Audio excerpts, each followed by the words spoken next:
This episode of Long Walk Short Drink is brought to you by Audible. Get a free audiobook download and 30-day free trial at www.audibletrial.com/LWSD. Audible has over 180,000 titles to choose from for your iPhone, Android, Kindle, or MP3 player. Once again, that's www.audibletrial.com/LWSD.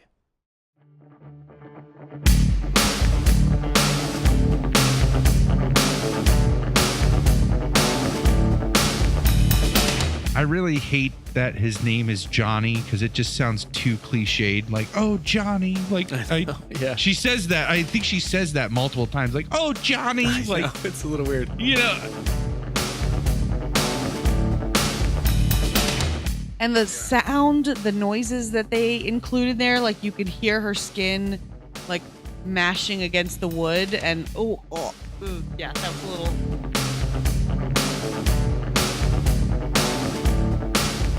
But if you're going to act like a horse's ass, Yeah. and I'm not going to give you the flashlight, and you're going to be buried alive in the dark.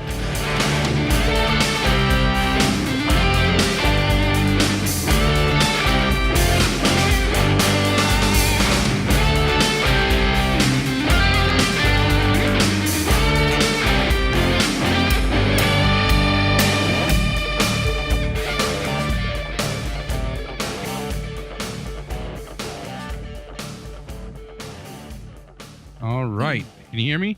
Hell yeah. Can you hear me? Oh, hell yeah. Awesome. Yes. Cool. So, let's start the live broadcast. Yeah. Because then let's it'll get into it. Then it'll put that out there too. So Ash will just come in a little later.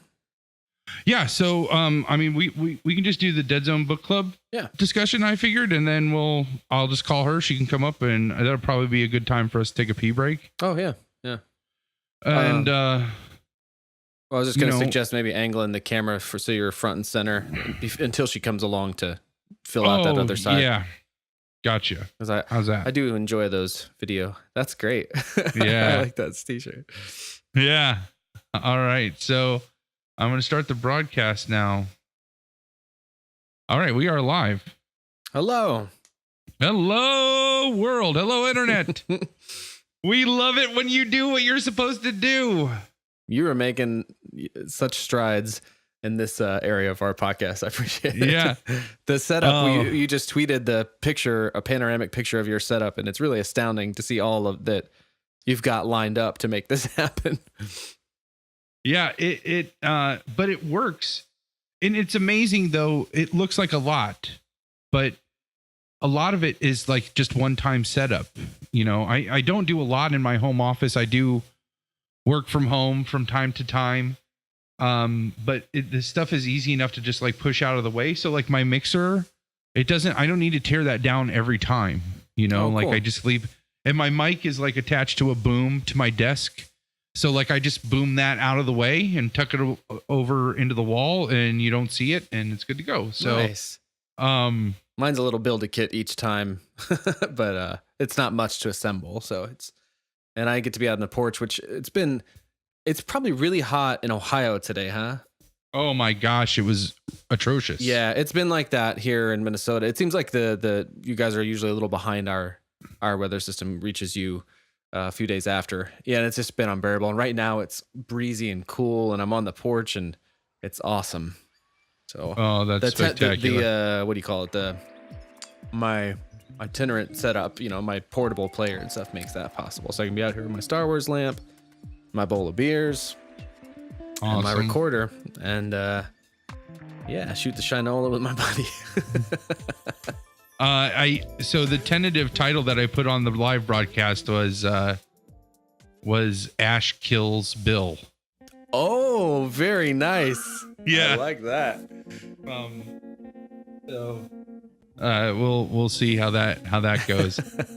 So if you have to bear with me for 1 second here, because I have to get my setup set up. Oh yeah. Do you want to crack beers at the same time, or should I just smoke them all because I got them?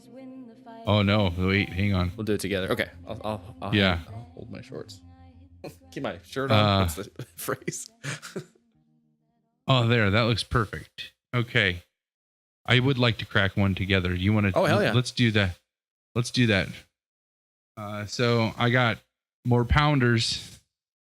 Look at that. Oh yeah, hell yeah. Let me grab. Yeah, these pounders. So I've never heard of this. We made great use of it. Or you definitely tell me about these pounders. I've never heard that phrase before. So there's 16-ounce PBRs.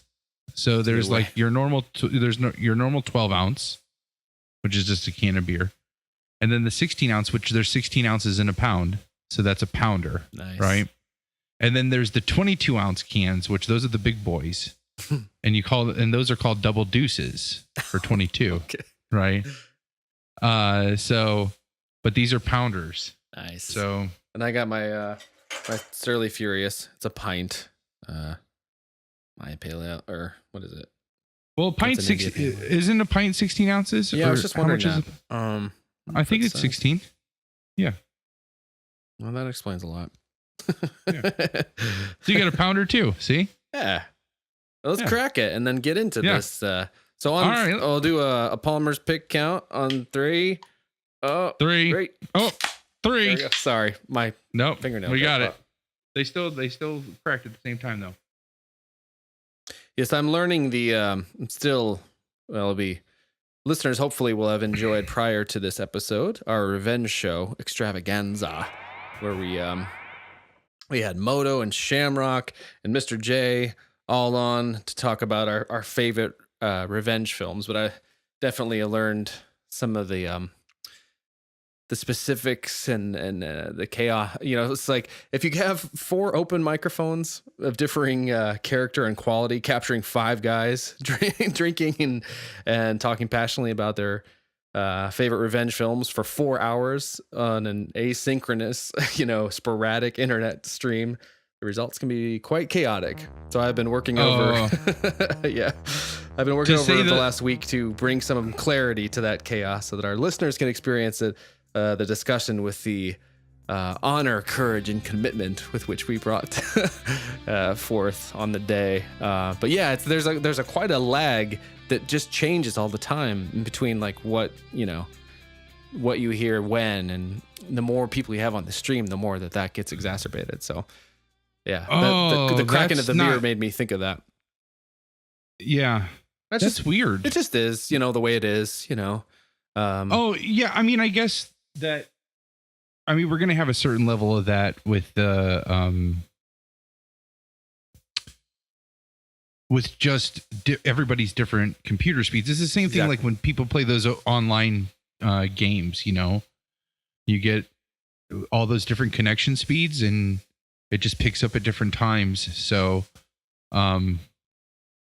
yeah. It's a shame that I am willing to bet though it's going to be amazing once we get to hear it. Like it's gonna, because it was such a great conversation to be a part of, and I want to rewatch every one of those movies that we talked about just because we talked about them. Absolutely, I was so ready for that.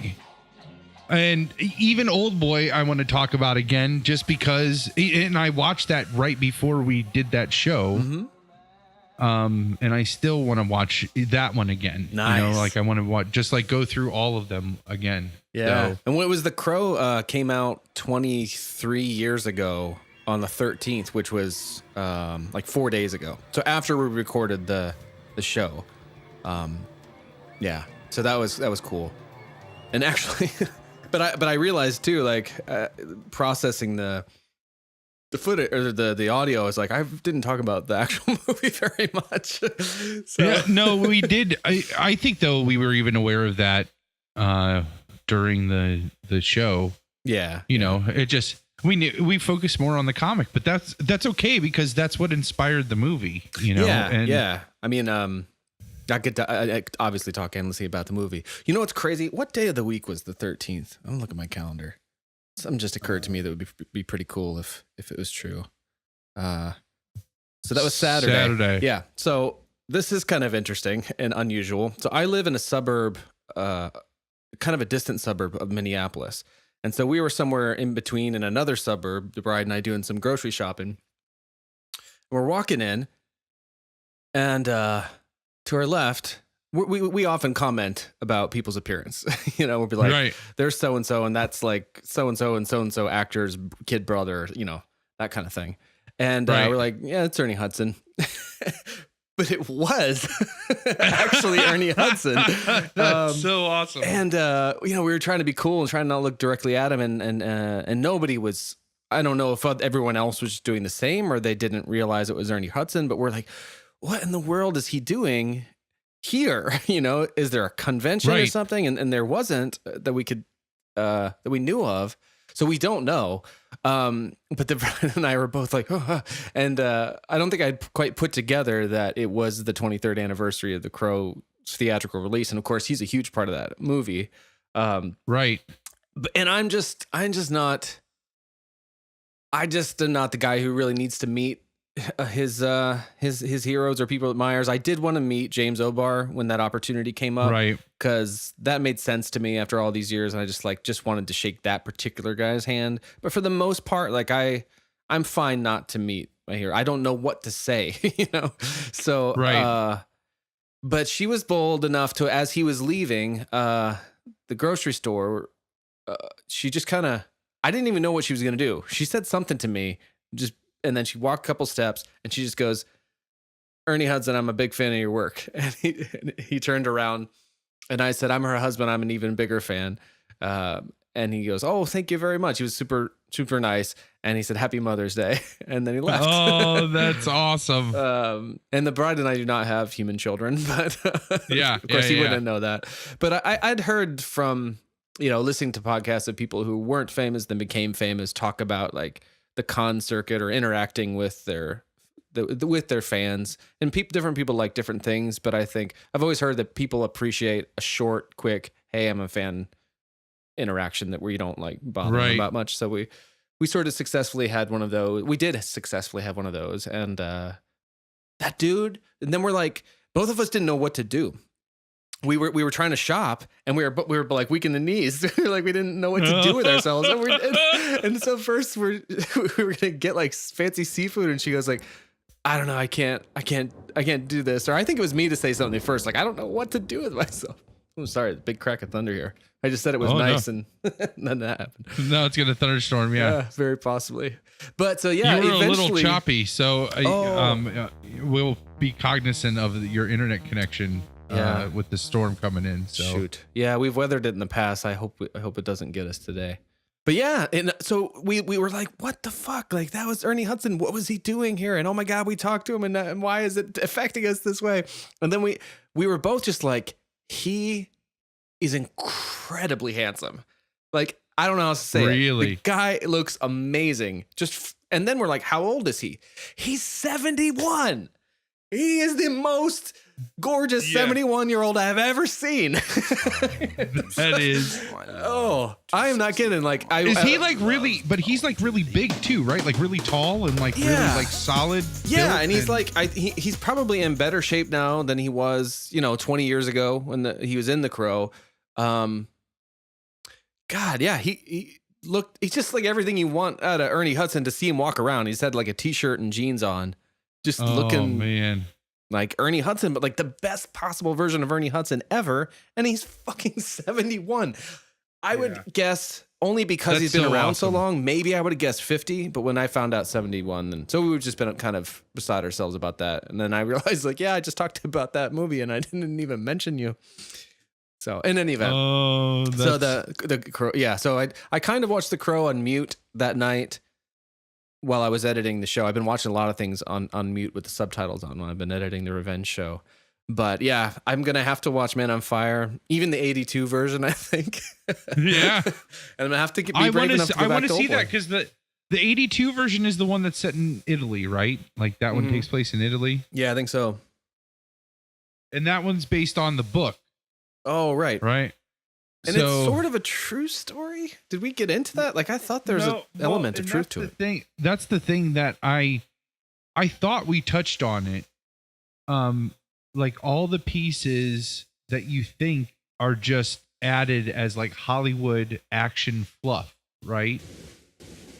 Actually happen. So like the butt bomb is a great example. They actually say like I think it might be in the behind the scenes documentary on the DVD is where I heard this, but they talk about like the guy actually in real life that they based the character in the book on, that then the movies were based on, actually stuck a bomb up a guy's ass to get information out of him. Yes. And then after he got his information, he blew up the bomb. Like he took like, so, I mean, that's, you can't, like they say, you can't write stuff this good. Yeah. So it's officially pouring here. So if the rain is distracting to you, let me know, but it's not coming in. no, It's I don't coming hear nice. I don't hear anything. But our listeners might hear it in the podcast. It's just the elements. Yeah, that's just the way it goes. So that's essentially too what's been going on with me. I've been working on the making the Revenge Extravaganza make sense, and kind of has sound as clean as possible to pass off for Moto, and hopefully folks have heard and enjoy that. And then we saw Ernie Hudson. Oh, we saw Guardians of the Galaxy. That was the other thing, the sequel. We saw Guardians of the Galaxy too. Ash and I did. I was so charmed by that. It was excellent. Like I have to hand it to Disney and Marvel. They have time and time again outdone themselves with the sequels.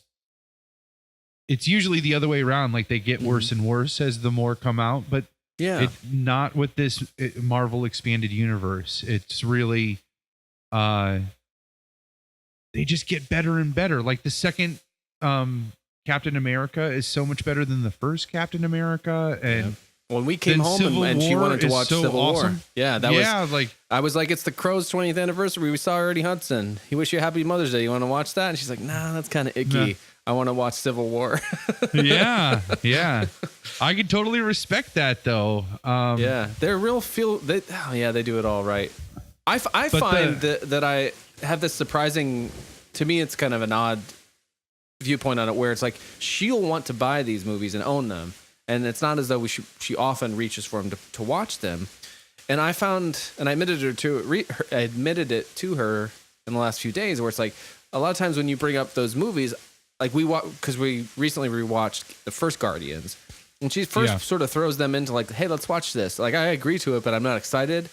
And then we watched Guardians, I'm like, oh man, this is such a charming movie. Like, I'm glad we watched this. I don't know why I had that thought about it. I felt the same way about the theatrical movie, and I felt the same way about Civil War. But like, it was after Civil War, I was like, why do I even think this? I should just know that I'm going to really enjoy this viewing, regardless if it's a multiple one or whatever. That's along the same lines as the way I look at them. Is at this point, it's not that they're bad. It's just, it's like if you have a really good ice cream flavor, right? And you sit down with the whole pint in a tablespoon, and the flavor's really good in that first like half of the pint, but the second half you're just in it to just like, I'm gonna fucking finish this ice cream. It doesn't even taste good anymore. You know what I mean? Like I am getting through this. I am getting through this fucking pint, but your tongue is just like saturated with that flavor. It's the same thing with these movies. Like they're so it's not that they're bad, but they're all kind of like so good in the same way that they all just kind of feel the same, and they feel really stagnant. It would be blasphemy, I think, to call them stagnant because they're so action packed, but it's just, you're just saturated with that story and that genre. And that's why when we get things that are different, they do so well. Even if they're still in the action genre, like Mad Max is definitely not a comic book movie. Right. Yeah. But like that thing got nominated for tons of Oscars. Yeah. Like, so, the whole expanded universe. And I love that, Disney and Marvel were able to pull it off. They're killing it. Like I can't imagine it being better. And I love the continuity they have through television. It's, where it's like if one person is one character, they're that character. I don't know, like they're just doing it. And there's a really good website that tells you what order to watch everything in. Really? Like, ooh. Yeah, like the whole Marvel expanded like cinematic universe. I keep saying expanded universe. It's the Marvel Cinematic Universe. Yeah. Sorry. Geez. Oh, you'll have to hit us with that link in the. Yeah, I'll see if I can find that. Share. And let me put a approximate time. Yeah, I'd like to see that. I love these ideas of people because I have such a strange obsession to like the chronology in which things were made, and yeah, just a very particular way of consuming media based on my own identification of like how people process their lives as people through the creative things that they make.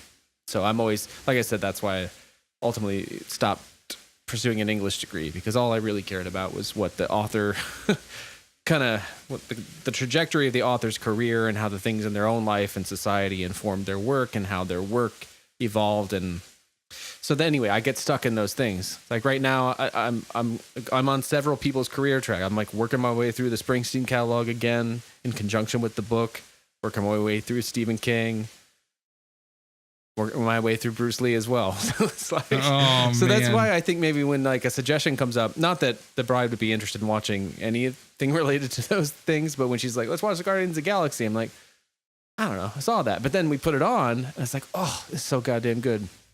Let's watch Civil War. Okay.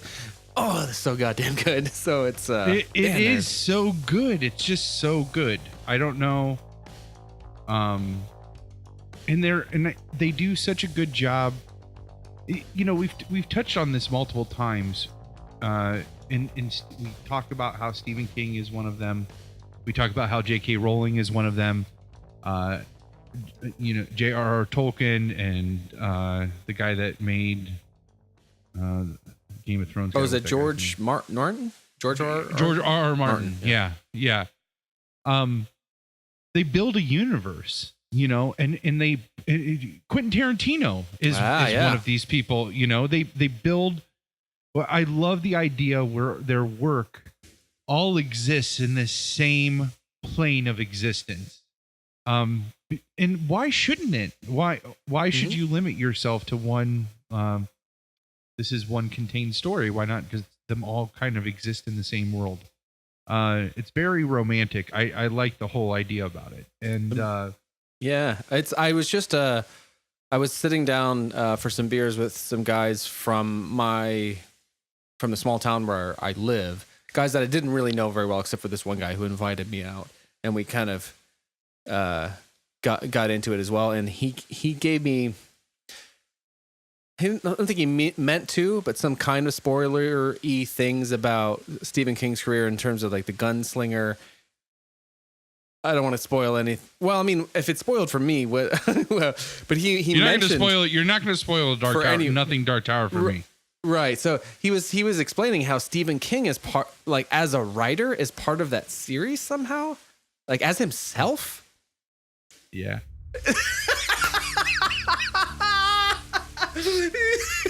That was the most knowing, like, yeah. Yeah. I mean. And that blew my mind. I was not expecting. Why would I? That's so crazy. Yeah, it's so crazy. It's a little. For the record, well, I would need to confirm this, but I'm pretty sure I ran across somewhere. He had said that he regretted putting himself in those books. Like that's the one thing he regrets. But I don't know how he would have written them without himself being in there, because he is a pretty crucial part. So, well, speaking of Mr. King, we have a Stephen King book club. Well, we should say, like, welcome to Long Walk Short Drink episode 23. We haven't even said that yet, right? Yes, welcome. I'm pretty sure my house is gonna get lifted up Wizard of Oz style. So. Oh shit! No, I mean it's fine. It's just raining hard. All right. No, hi and hello. Thank you for joining us. Hello live everybody in the podcast. Hello. Yeah, welcome to Long Walk Short Drink episode 23. So yeah, you were talking about Stephen King, and let's go ahead and say at this point in time, go ahead and get started on our book club. The first edition of the Dark or the Dead Zone. I almost said the Dark Tower. See, you got Dark Or the Tower dark on my half. brain There's a now. lot of dark things. Or the Dark Half, yeah. No, the Dead Zone Book Club. Let's do it. Hey, Palmer here. Dave and I are so excited to be doing this Long Walk Short Drink Book Club reading of The Dead Zone by Stephen King. Materials for this project were provided by the site bookrags.com. With over 6,000 study guides available on their website, bookrags.com has everything you need to study and ace your lit classes. Enter the promo code PODCAST to get 15% off your subscription. Thanks so much to the great people over at bookrags.com for helping to make this book club possible. So keep listening and keep reading. Have a good one. So, welcome to the first. This is the first conversation that we get to have on the Dead Zone. Yeah, we've been teasing this for a long time. I was so happy to dig into this book. We absolutely have. No, that's great, and it's so exciting. We're finally here. We're here. It's great. In the Dead Zone. Ow! Oh! That's why Walker used to be so nuanced, but now I just love when he just shouts. Yeah. Yeah. Do you think we should go ahead and roll in our promo for the sponsor? Yes. Yeah. Is that what you wanted me to say? Yeah. This episode of Long Walk Short Drink is brought to you by Audible. Get a free audiobook download and 30-day free trial at www.audibletrial.com/LWSD. Audible has over 180,000 titles to choose from for your iPhone, Android, Kindle, or MP3 player. Once again, that's www.audibletrial.com/LWSD. Hey everybody. Palmer again. Palmer here. And I have to tell you, now that we're back, I the book rags stuff was invaluable in my preparation for this. If I was teaching an English class, this is what I want to say about book rags.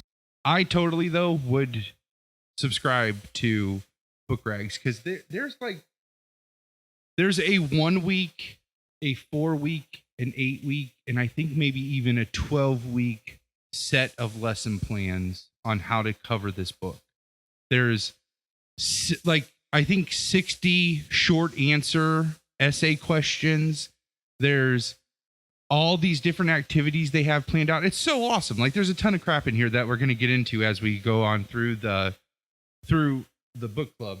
I'm amazed that they have one for, a piece of popular fiction like this from 1979? When was this published? That's a great question. 79, yeah. Yeah, 79. So, but what I was thinking was, we both have the same copy of the book, and I wanted to capitalize on that. Yeah. Does yours say book club edition, by the way? On the inner flap in the bottom, it's like the bottom corner of the front. This is kind of fun because we're doing a book club. Mine does not say. Oh, yours must be fancier. Mine says yours is jacket. black on the inside. Mine is white on the inside. Oh, jacket. Uh-huh. The only difference is I think the actual dimensions of the book clubs are smaller. I think you're right. Yeah, I think I have a couple like that. I think my Shining is like that too. But let's just do a test. So, what's the first word on page 251 on yours? Oh, sorry. 51. Away. Feeling. That's the very first word? Yeah, well, I mean, there's a laughing tiger at the top, but away feeling that I had done more harm. 251? Mm-hmm. Oh, yeah, no. Oh, they're not the same. Different. That's fucking weird. No. Well, I guess it might have to do with the size. That's what she said? Yeah. How many pages is yours? I guess because they wouldn't have made the font smaller, right? So that would have made 372 pages for me. Oh, yeah, mine's 426. Jesus. That's weird. Yeah. That's weird. It seems like a smaller one should be more. All right, well, it's good that we do the chapters. Yeah, I'm glad that I do it by chapters. That's good to know. And so I will not refer to page numbers. But what I was thinking was I kind of have my Post-its in here, as a book walk. I like it. So I say we both have the book.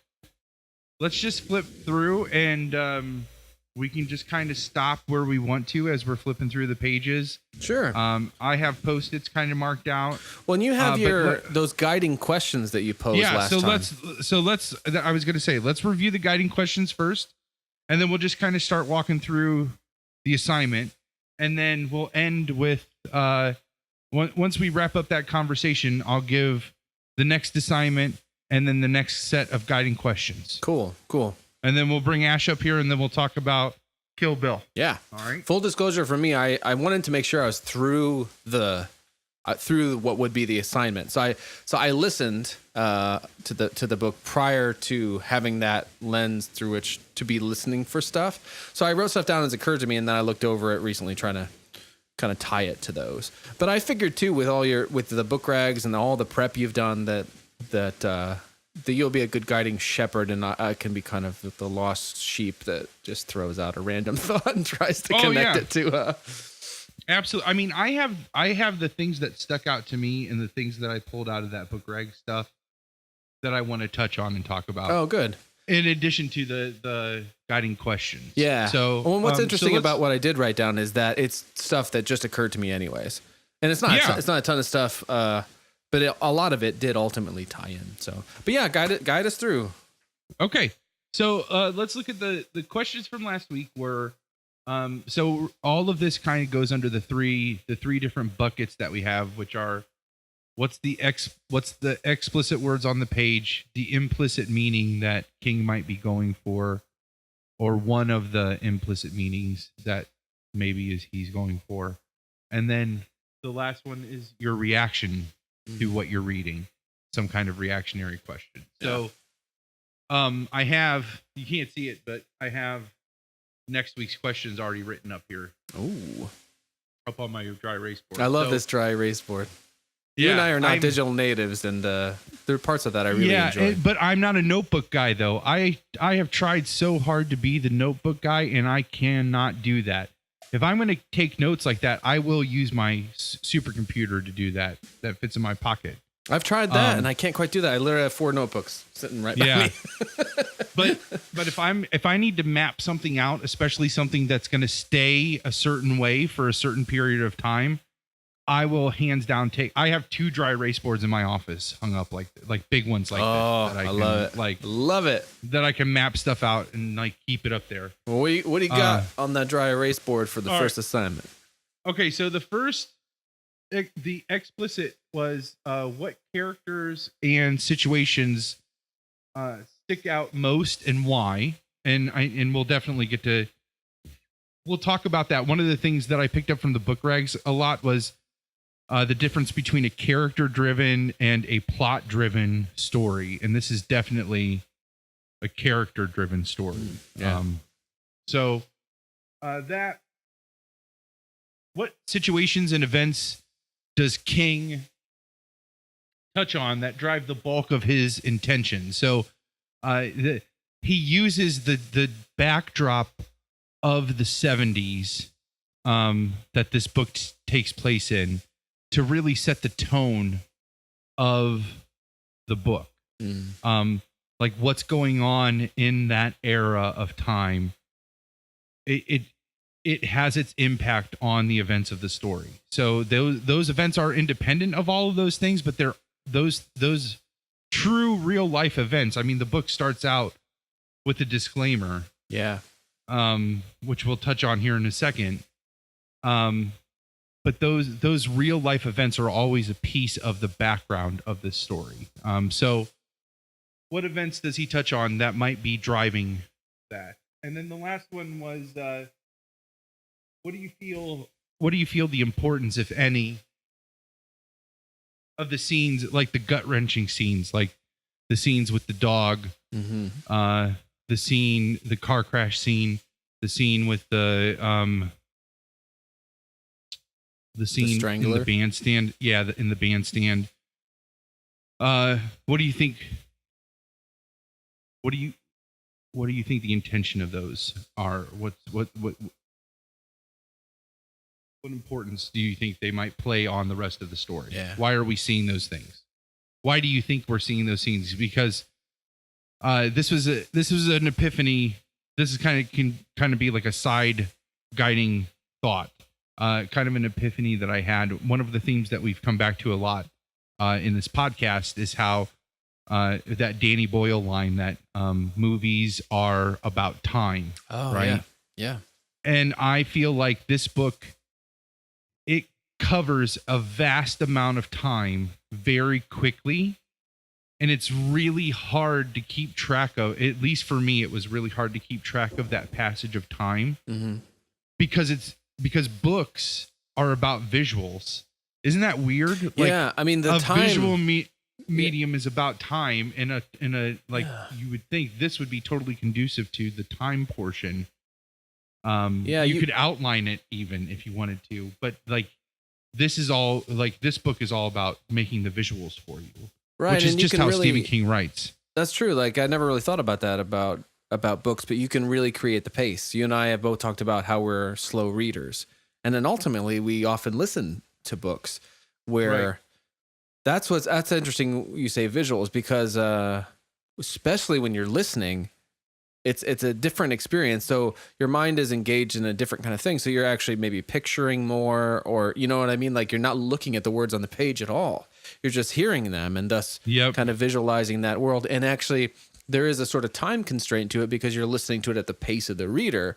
Whereas when you yourself are reading a book on the page, you can kind of create that pace. You know, you can put it down, you can come back to it. You can, inadvertently tune out by accident and read several pages and have to go back. But it's a books deal with time in a very interesting way in the way that they figure into our own lives, but they also deal with structure in a way that until say Tarantino, who will come up later in the show, like you didn't see a lot in like popular American films in the way that the freedom with which they kind of jump around in time. So it's interesting that you say that about time. Yeah, movies were really linear, right? And it's funny to see. There's a few things with this book. I feel like this book is that Carrie was more of a refined story than this story was. Like, I almost feel like this should have come out first, Oh, interesting. Even because, and this is a few down the line, right? Like there's Carrie, that's what I love about Carrie. These period editions. Like it literally says also by Stephen King and it lists what there is. And at this time there was Carrie, Salem's Lot, The Shining, Night Shift, and The Stand. That's it. And then this. And then this. And so all of those I feel are stronger books than this one. Mm-hmm. And not to say I'm not taking anything away from this book. This book is still fantastic. Don't get me wrong. But I feel like he is starting to really experiment with things. That's why this feels so immature from a writing standpoint. Yeah. Is because all of those stories up to that point were very well told stories, the way stories had been told for a while, right? Yeah. And this, he really starts to experiment with things that become Stephen King staples. So it feels more amateurish, but it's like he's finally getting brave enough to go outside of those tropes and those standbys and experiment with that stuff with this book. Like, that's very so you know what I mean? So like he's experimenting with the time aspect, and he's experimenting with combining real life and not real life of real life and fiction and all those. All at the same time, I feel like too this is the first one that starts to get even early on in this first thing political. The other ones were straight fiction. You know what I mean? Yeah, and some fantasy and stuff. Well, it's interesting too. Is like you have the experience of being I'm going through the Stephen King catalog basically in order, and so those books I listed before are the only ones that I've read. Well, I actually have read or listened to Doctor Sleep, which is the sequel to The Shining, came out a few years ago. But that's it. And so, but Palmer has been for like 3+ years working through that same catalog, and some of the books he's heard multiple times. He's listened to the Dead Zone multiple times in the last like month or so in preparation for this, whereas I am your proxy, as I said or in an earlier episode, in that if you're encountering this book club later, you can kind of follow along the progress with me. So Palmer is the Ben Kenobi to my Luke Skywalker, and we're like New Hope territory too, where he's not telling him everything. So I have only read up until this first assignment, but Palmer is very familiar with how the rest of it plays out. Yeah, I've been through the original audiobook twice. I've been through the James Franco. I am through the second reading assignment on the James Franco edition, and I re-skimmed when I went through and made my notes in here the first reading assignment in this book. This is the most I've ever been through. Aside from the Dark Tower books, this is the most I've ever been through a book. Oh, ever. wow.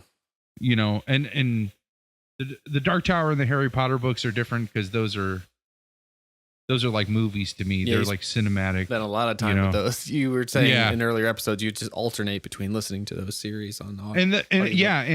And honestly, like the Dark Tower is what led me to finally doing the Stephen King chronology, was because they are all tied to the Dark Tower in some way. And so you want to read his other works if you're a huge Dark Tower fan. And I'm realizing now as the movie's getting ready to come out, I'm not even a huge Dark Tower fan. There's always bigger fans. You know what I mean? Yeah. But you do have that giant tattoo. I think that alone qualifies you as a huge Dark Tower fan. But I lost my train of thought. Well, before we like really truly dig in, and I don't even think you need to defend whether or not you're a big Dark Tower fan. We should say also, so we mentioned our Book Regs sponsor who's going to help guide you as you guide me through the Dead Zone. Our other sponsor is audible.com. Yep. And so you can go, actually, for you, the listeners of Long Walk Short Drink, you can go to audibletrial.com/LWSD. And you can actually get a free audiobook download and a free 30-day trial to check out all the like 180,000 titles they have to choose from that'll work on your iPhone, Android, Kindle, or MP3 player. We are, of course, recommending you do so to listen to the Dead Zone with us. The James Franco narrated edition of audio edition of that book is actually just newly published in April. I used that whole process. Unlike Dave, who bought it. Yeah, like a dumbass. Way to support. I mean, at least you got couldn't it. Wait. I couldn't wait. Right? I didn't know they were going to give us the sponsorship, and I was like, I got to have this. Yeah, and but I went through that whole process, and I got the James Franco edition of the Dead Zone for free. So it works. You should totally do it. And the cool thing is we're going to also release these segments of the book club as their own little independent things also.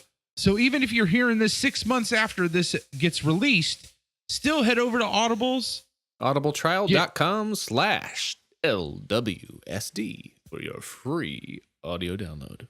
Yeah. And get your copy of the Dead Zone. Yeah. And 30-day trial. Get your copy of the Dead Zone. And then you can work through all of this book club independently of the show. Yeah. So we could be crazy like the both of us and start back at the beginning of the King catalog and work your way through. There you go. It could take you years, as we learned from Palmer. So let's get into this Dead Zone business. Where do you want to start? I know you put a fuck ton of thought. You just said you've engaged with this book more than any other. I can see all the thousands of notes you got. Holy cow! Well, they're just stopping points. Like, I mean, listen, I'm going to flip to a random one so you know what we're dealing with here. I mean, don't think that I went all out here. Okay, no, no. You downplayed your Dark Tower fandom when you have a giant tattoo, and now you're like, I haven't really prepared at all. This one says 22 pages on Wheel of Fortune. Like that's just one little note there. So let's just go through, and I say we just like start flipping. Okay. Right? Like let's just do a book walk. Okay. So that way, if listeners have a physical copy of the book, they can grab their physical copy and kind of do this book walk with us. Oh, sure. So we won't call out page numbers, but we'll just try to, like, if we're going to talk about an excerpt, we'll just make sure we give enough of the quote so that they can hopefully kind of keep flipping along with us and find where we're at. And we're within the first 6 chapters for today, and that's all that I've read. I've actually been waiting. I'm like kind of chomping at the bit to move forward, but I wanted to kind of keep pace with the listeners. That's right. So we are only going through the first 6 chapters of the book now, and that's a good point to bring up too. Stephen King is notorious for uniquely numbering his chapters. So there are 6 overarching chapters that each of those chapters have sub chapters. And so they'll start over. So it could be chapter 3, section 1, 2, 3. Yeah. And then when it goes to chapter 4, it starts back over at 1. Right. So it's chapter 4, 1, 2, so on. So those can kind of help. I think my instinct is those are a little bit like scenes, in a movie or something. I think that's what makes a good storyteller is they tell stories like a movie. Yeah. That's how I feel like that's how oral storytelling evolved to movies. Is it was finally people wanted to make the pictures in their head that they were seeing. Oh yeah, from the stories being told. So and we're gonna get to a great sort of literary. Yeah, it's interesting to call Tarantino literary, but he definitely approached the film medium with the freedom that books do. And when we get it, so later on, I don't know why we should probably mention it. So it's in the show notes and stuff, but like Ash is gonna be on soon, and they're gonna go through the whole bloody ordeal of Kill Bill as a couple, and it's gonna be amazing. So we should get to the business at hand here. Ash Pumpkin's quick. So, yeah, we can also come back to this too, but you decide as we go. So lead us. I know you got those questions. I have very few notes and can give reactions, but I know you spent a lot of time. So let's just walk through the book, and we'll just come back to these questions where it's convenient. Okay. I think we're gonna we'll touch on all of those things. Maybe even if we don't come back to them until the end of the book walk. Sure. But we'll just flip through this really quick. So, he dedicates this book to Owen. So. I love that he always works so his first books are all dedicated to his wife and kids, right? Oh, I hadn't noticed that, but now that you mention it, yeah. As he starts having grandchildren, his next books just get dedicated to the latest grandchildren. And then he'll get to the point where there's one book where he's like, I wanted to dedicate this book to you, person. Unfortunately, so-and-so, his next grandchild came early, so she gets the dedication this time. And nice. So this poor person got bumped for a grandchild. So we're coming right to the author's note. So this is the first thing that kind of really hits us about the book. What follows is a work of fiction. All the major characters are made up. Because it plays against the historical backdrop of the last decade, the reader may recognize certain actual figures who played their parts in the 1970s. It's my hope that none of these figures has been misrepresented. There is no 3rd Congressional District in New Hampshire and no town of Castle Rock in Maine. Chuck Chatsworth's reading lesson is drawn from Firebrain by Max Brand, originally published by Dodd, Mead and Company, Inc. So that's the author's note that's how we start into the dead zone. Ow!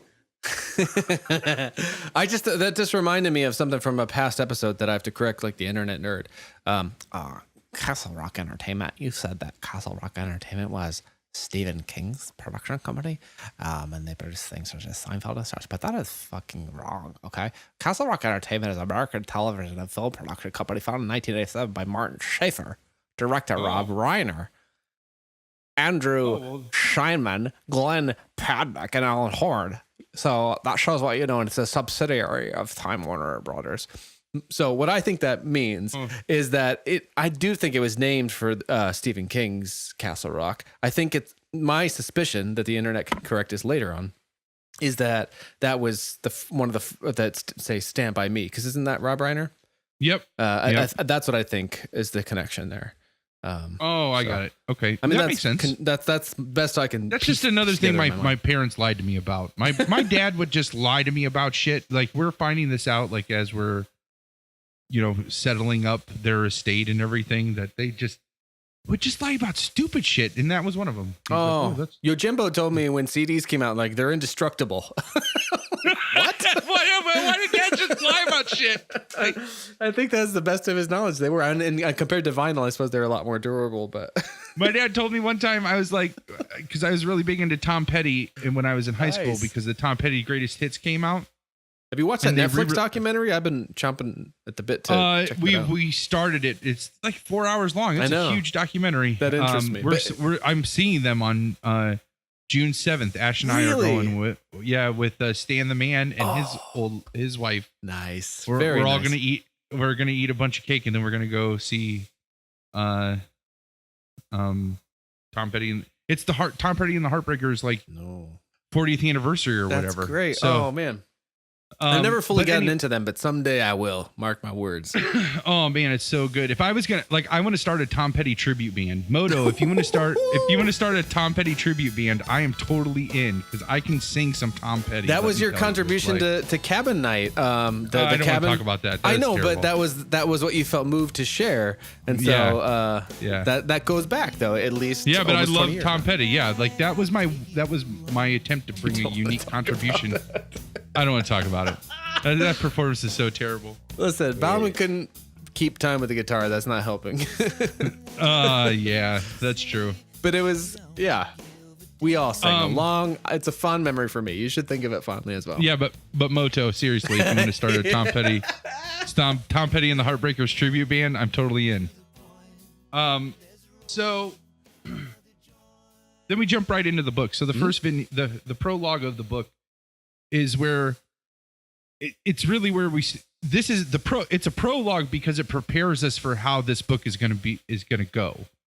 And because it's a prologue that jumps from, like you said, scene to scene to scene to scene. Yeah. Very quickly. It's really short and we get just a brief glimpse. So we're introduced to our main character, Johnny. He cracks his skull on a piece of ice, right? Mm-hmm. Yeah, he's a kid and he skates accidentally into a pickup hockey game and gets clobbered. Right. He gets clobbered and has his first I mean, at this point, all we know is it was kind of a pseudo premonition, right? He sees keeps saying black ice. So now remember, I don't know much more than that. I don't know. I don't feel as though I know what that premonition was. He was just saying black ice. About don't jump it or black ice. He says black ice, and then he says something about jumping the vehicle because the guy that helps him. Remember, the guy that helped him. Let me find that.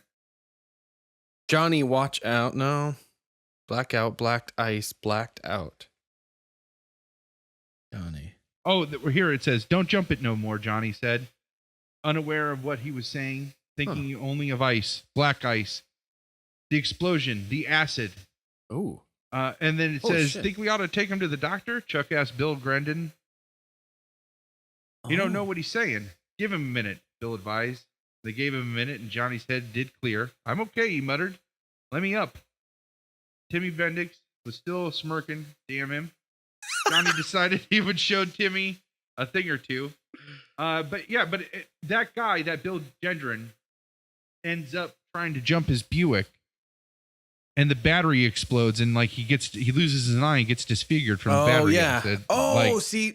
That's one of those things about listening. I had this idea that's so stupid. I just missed that. I thought he was in his garage doing something in the battery, but I did double check, and that's the guy that clobbered him, right, on the ice. Am I wrong about that? No, it's it's the old guy that rushed over to him because he's. Okay.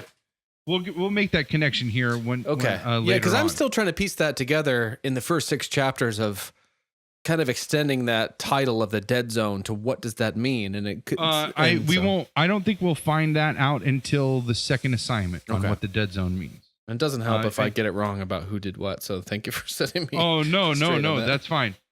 And even though he might I don't know if he says the words the Dead Zone yet in this first assignment. No, he hasn't. But he will, and they will, and it will have a concrete definition as we get through the book. Okay. So after that whole segment, it jumps right to the first little bit with Stilson. Oh yeah. The traveling salesman. the traveling salesman. And Stilson, we end up, there are, we will find in this second assignment, this scene, as hard as it is to get through, I mean, and I've listened to 2 narrators, plus I've read this scene. It is horrific. It's Stephen King does not pull any punches. No, I forget that sometimes. He does such a great job with character and story that you forget the genre in which he writes. And so it had been a while since I listened to one of his stories. And I just forgot how it can go from 0 to remorseless. Yeah. Like it took like 0 to kicking a dog to death, and then like you just forget. And that's what happens. And Double D was reading this, was listening to the book too, and we actually talked about this scene. And he's like, you know, what a son of a bitch who. He eggs the dog on. You know, he got back to his car just fine. He could have just drove off. Mm-hmm. But then he decides that he wants to go after the dog and hit him with the flick gun, and the dog just gets pissed. And so as hard as the scene is, though, it's really important. This is why it's in the preface. We need to remember this scene, and we need to remember what Greg Stilson does in this scene and how he reacts in this scene. We're going to spiral back, not literally, but we will spiral back to this scene, I have a feeling, throughout the rest of the book. So just keep that in mind. Okay. And we don't have to go, we really don't have to go into all the detail of what happens in this book or in this section, because it is really hard to stomach for me. I don't know, like how the dog like licks his boot and like to acknowledge like his loss. And dogs are tough. stuff. Like you got dog people and cat people, and I am definitely a dog person. And the tricky, and I realized at a certain point, one part of that is dogs have kind of human eyes. Like cats have a different kind of, it's like a different thing. And but dogs have those soulful, like sad eyes in there. And my dogs, the dogs that I've had in my life, have always been such sources of tremendous like love and joy. So I mean that's rough. Like we didn't end up actually talking about John Wick in the revenge show, but like that being the catalyst to that thing, like people make light of it, but I think that's super smart and super accurate. You killed the wrong guy's dog, you done fucked up. Yeah, absolutely. And there's actually there's this real story about this Marine in Texas who had PTSD and was given a yellow lab as a therapy dog. And he caught 2 guys on his property just as they were shooting his dog. Oh and my God. He chased them, got in his car, got a gun, calls the sheriff as he's 90 miles an hour down the road, calls 911 and says, you need to have a sheriff at this intersection to stop this car because they killed my dog. And if I get to them first, I will kill them. Like, and seriously, like the sheriff gets there and like arrest these 2 guys and they get sentenced with animal cruelty. But he like literally it's John Wick happened in real life. Like this, they killed the wrong guy's dog and he was going to kill them. Like, it was mercy that he called 911. He could have just as easily not called 911. As a good man, ultimately, not a sociopath, because he was. But I think that's probably a very. I have to imagine that that's a very important thing for King to make it that brutal, to establish that guy. You know, like we those of us who have gone through the chronology or whatever, like, and those of us anticipating the Dark Tower movie, we're familiar with your Randall Flagg, who's a kind of a charismatic, evil figure. Now, I'm certainly not as familiar with him as you are, but I don't remember that. Like, there's a certain charm that they try to retain with that. The King seems to try to retain, at least in The Stand, with that character, even though he does bad things. No, it's That's Flair. not the introduction to to No. this character. What was it? No. Greg Greg Stilson. Oh, I made a note too that just on the flag front that I just wrote down. I don't know where it is in the book. Sorry. Actually, it's right after my note that says dog killing, murder, and rape. The note says simply the snow-filled flag street. Oh, Yeah, and I liked nice. that. Okay. Yeah, So there's, yeah, there's there's another a- Dark Tower. The Dark Tower reference actually that this book has is in this first assignment. And yeah, it is. Is it the whole wad on 19 by chance, or no? Is that another one? Yeah, no, it's it is 19. That's the number that it lands on. So Yeah. and that number, I mean, that's in my tattoo. There's a 19 in there. Nice. So I'm so excited to, one of the beauties of this whole King thing is that I know so many of these books are so amazing and they're in front of me. And then to have you as that kind of shepherd through that has stuck with the same endeavor that I started independently for 3 years. You've been on it and you got this tattoo and stuff. It's just so inspiring that to know that there's that much great stuff ahead. So that's so cool. Oh man, I can't wait to like hear you. It's kind of like The Game with Michael Douglas, right? Oh like, yeah. Very early on when he first starts his game, he's in the country club and there's three men sitting there talking about their games. Oh. And one of them, he comes over and he like kind of smugly says like, I just started my game. And one of them like leans back in like the big like wing back leather chair. And he's like, I wish I could go back and do it again for the first time. And it's like, it's just like this. Like, I wish I could go back and listen to the Dark Tower series again for the first time. I wish I could experience it again for the first time. Like, yeah. It's exciting. Man. Well, I get to do that. I get to kind of do that though through you, which is fun. So, good. All right, let's keep chugging along. We got all right. So we got a very special guest. Yeah. So let's try to let's keep plugging away at this. So we come into chapter 1, and the first thing right off the bat is Johnny's all grown up. They kind of say like that incident with the ice. I love that with the prologue. It seriously is just to get us used to the way he jumps from character and location from one section to the next, from one scene to the next. That's really what the prologue's for. Yeah, here's the main cast of people we're gonna follow, and here's how the rest of this book, the structure of this book is gonna go. So get used to it. Chapter and then kind of scenes. Yeah. So we start chapter 1, and it's basically this is the leading up to it's a date night between the main character Johnny and his girlfriend Sarah, they're both teachers at a local high school. Who King was, of course, not that far removed from being a teacher at a high school himself. Exactly. And one of the things that happens very early in the scene when they first come together is Johnny scares her with a Dr. Jekyll and Mr. Hyde Halloween mask because it's right around Halloween. That just like the dog scene. And so like, I'm going to keep coming back to the dog scene. King doesn't come back to the dog scene in the rest of the book. I'm going to try to draw parallels between the dog scene and other scenes with Stilson. Nice. This mask, though, this one bit exchange with the mask, King comes back to this mask is a metaphor for the relationship between Johnny and Sarah. I feel like I don't know what that metaphor is, because it's Dr. Jekyll and Mr. Hyde. Right. And that's honestly, I was trying to tell someone last night what brought me to taking this sort of Stephen King journey, as it were.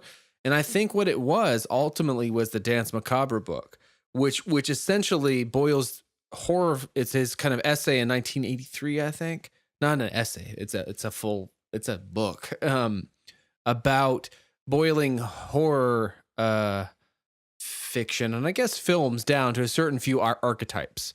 And I heard it initially, our buddy Larry told me it was like him breaking it down to everything was either Frankenstein, Dracula, or Dr. Jekyll and Mr. Hyde. And I was obsessed with those things as a kid. I made 2 VHS short films of Dr. Jekyll and Mr. Hyde as a 9-year-old. So, I mean, like you say, Dr. Jekyll and Mr. Hyde, listeners of this podcast know that I respond to that. So when that came up in this mask, I was like, ooh, nope, it got my attention. And within like a 3 years, like King would be writing about these archetypes because he had essentially done Dracula with Salem's Lot. Now he's doing Dr. Jekyll and Mr. Hyde. I'm not sure how he addressed the Frankenstein thing, even though in his on writing, he talks about how those Universal monsters like had a huge influence on him when he was a kid. Yeah. It is this. I mean, spoilers for it. I guess can't really plug my ears, but go ahead. He wanted it. The whole point of it is he wanted a story that had all the monsters in it. That had the mummy. That had Dracula. Really? That had the werewolf. Yeah, like he wanted that story. That's so like exciting. Yeah. So it's so interesting too. Like that's what the Marvel universe is doing. Like they kind of did that back in the day with Universal horror. Like they had they would set up the monsters and eventually they brought them together. What and a great Universal's segue because do that doing it. They're doing it again. Yeah. That's their with world. Tom Cruise, like the new Mummy that's getting ready to come out with Tom Cruise. Yep. Has Dr. Jekyll and Mr. Hyde in that movie. Who's the gladiator? What's Russell that guy's Crowe. name? Russell that's Crowe. a good choice. Oh, that's very is smart. Dr. Jekyll and Mr. Hyde. And he kind of, I just watched a segment on it on YouTube.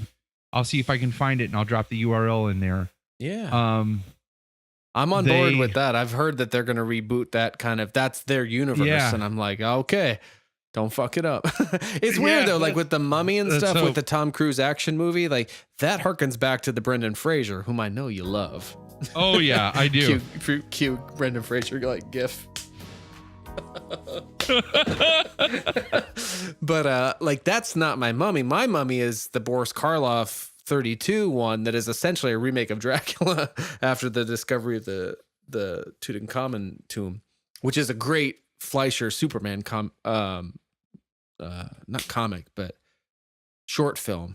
That was around that time in the early 30s where they discovered the tomb of Tutankhamun or whatever, so it was in the public consciousness. Right. Anyway, so I'm sure they're going to take it their own way, but that the idea that that's their universe to delve into is definitely very exciting to me. And actually, Dr. Jekyll and Mr. Hyde was never a part of it. That was like MGM that owned that. In any event, part of the pantheon of like literary templates that Stephen King was drawing on, and he makes great and extensive use of that metaphor in this book. In fact, one of the few things that I marked, I don't have a very marked up book, but when I looked back at the chapters, the significance of that was sort of fleeting to me at the time.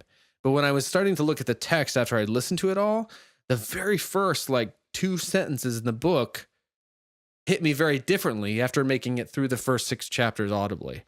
Okay. So chapter 1. Let's talk about that. Yeah, chapter 1:1, it says the 2 things Sarah remembered about that night later were his run of luck at the Wheel of Fortune and the mask.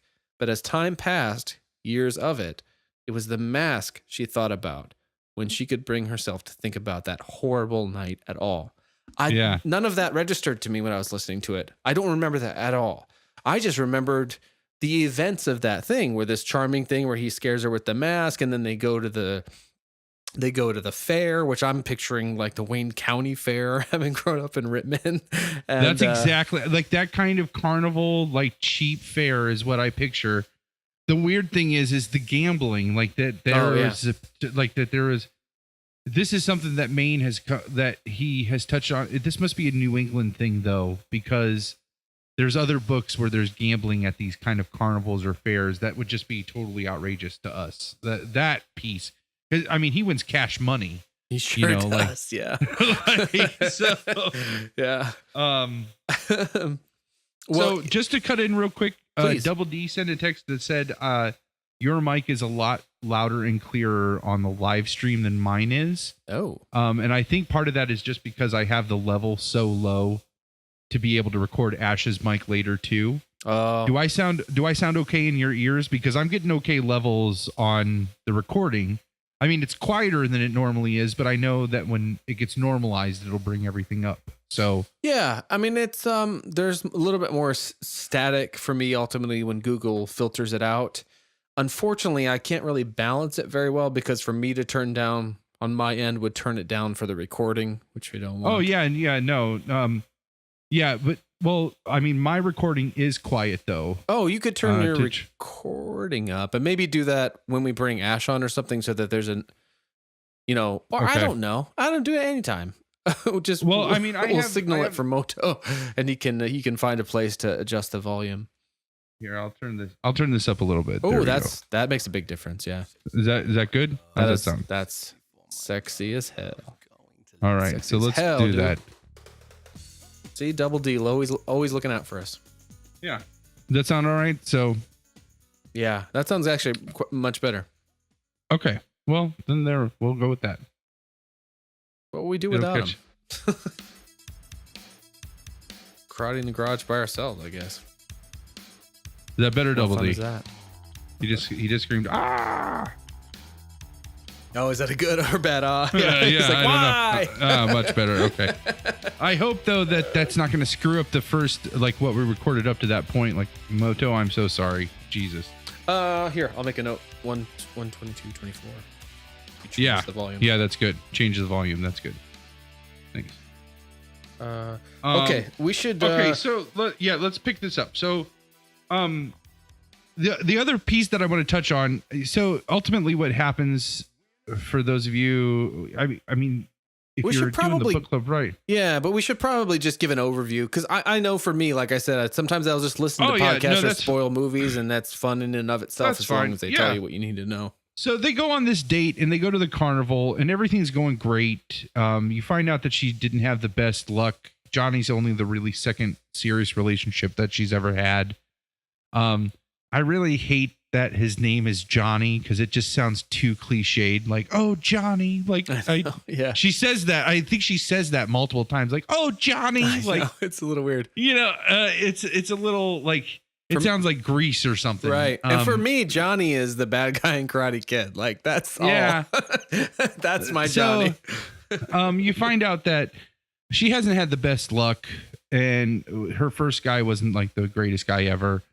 And so she's with Johnny. Dan. And at this, Dan. And while they're at the carnival, she decides that she is going to sleep with him. And Yeah, that's that she interesting. loves- Yeah, because she's that been she- like putting that off, like that whole thing Yeah. about how she would like suppress sexual feelings and like douche and stuff. And Yeah. I was like, what the fuck? Like, what year? Yeah. Like, why is just like this is anyway. 1969. This Yeah. is, or 69 or 70 when this happened. So people just didn't, or 71 maybe. It's business. something like that. So, but yeah, poor girl was suffering. So so she wants a hot dog while they're there. So she gets the hot dog. Yeah, she does. They kiss. Yeah, she wants the hot dog. She decided when she went out with him, even though he scared her with the mask, and that pissed her off. She's like, "Well, Yeah. I want a hot dog. I've decided. Yep. No douche So tonight." she wants the hot dog. So they get the hot dog. On their way out, he happens to get this weird premonition, and put some money down on what's called the Wheel of Fortune, which is basically like a roulette wheel that's got really, really twisted odds. But he ends up going on a run basically on the Wheel of Fortune where he wins like over $500, which they said is like 3 weeks of his salary. Again, $1970 here. So, while he's on the run, she gets the runs because the hot dog she ate was bad. Oh yeah. And That's right. so their plan to spend the night together gets thwarted. He wins this money on Lucky 19, and decides that he is going to drive her back to her apartment and then take a cab back to his apartment in which is like one town over. And while he is taking that cab back, they get in a head-on collision with another car, and he gets thrown through the windshield and goes into a coma. Right? Yeah, for 4 years ultimately. For four and a half years. 4.5. Ultimately. Yeah. Thank you. But I love the Wheel of Fortune scene of the book. Mm-hmm. I mean, the first part of the book is called The Wheel of Fortune. Yeah. That scene goes on for 22 pages. Really? 22 pages long. That's how much detail he puts into this scene, and how pivotal a part of the story it is. Again, in those 22 pages, that's half of the first 44 pages of the book. Mm-hmm.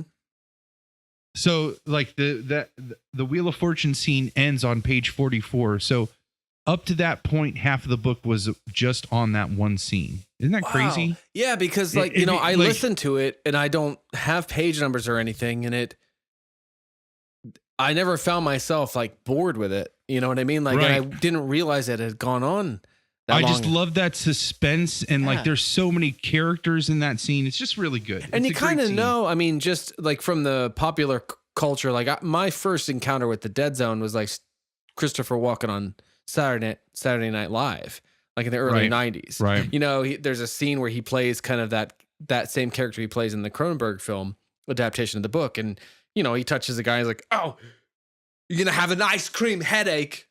It's going to hurt.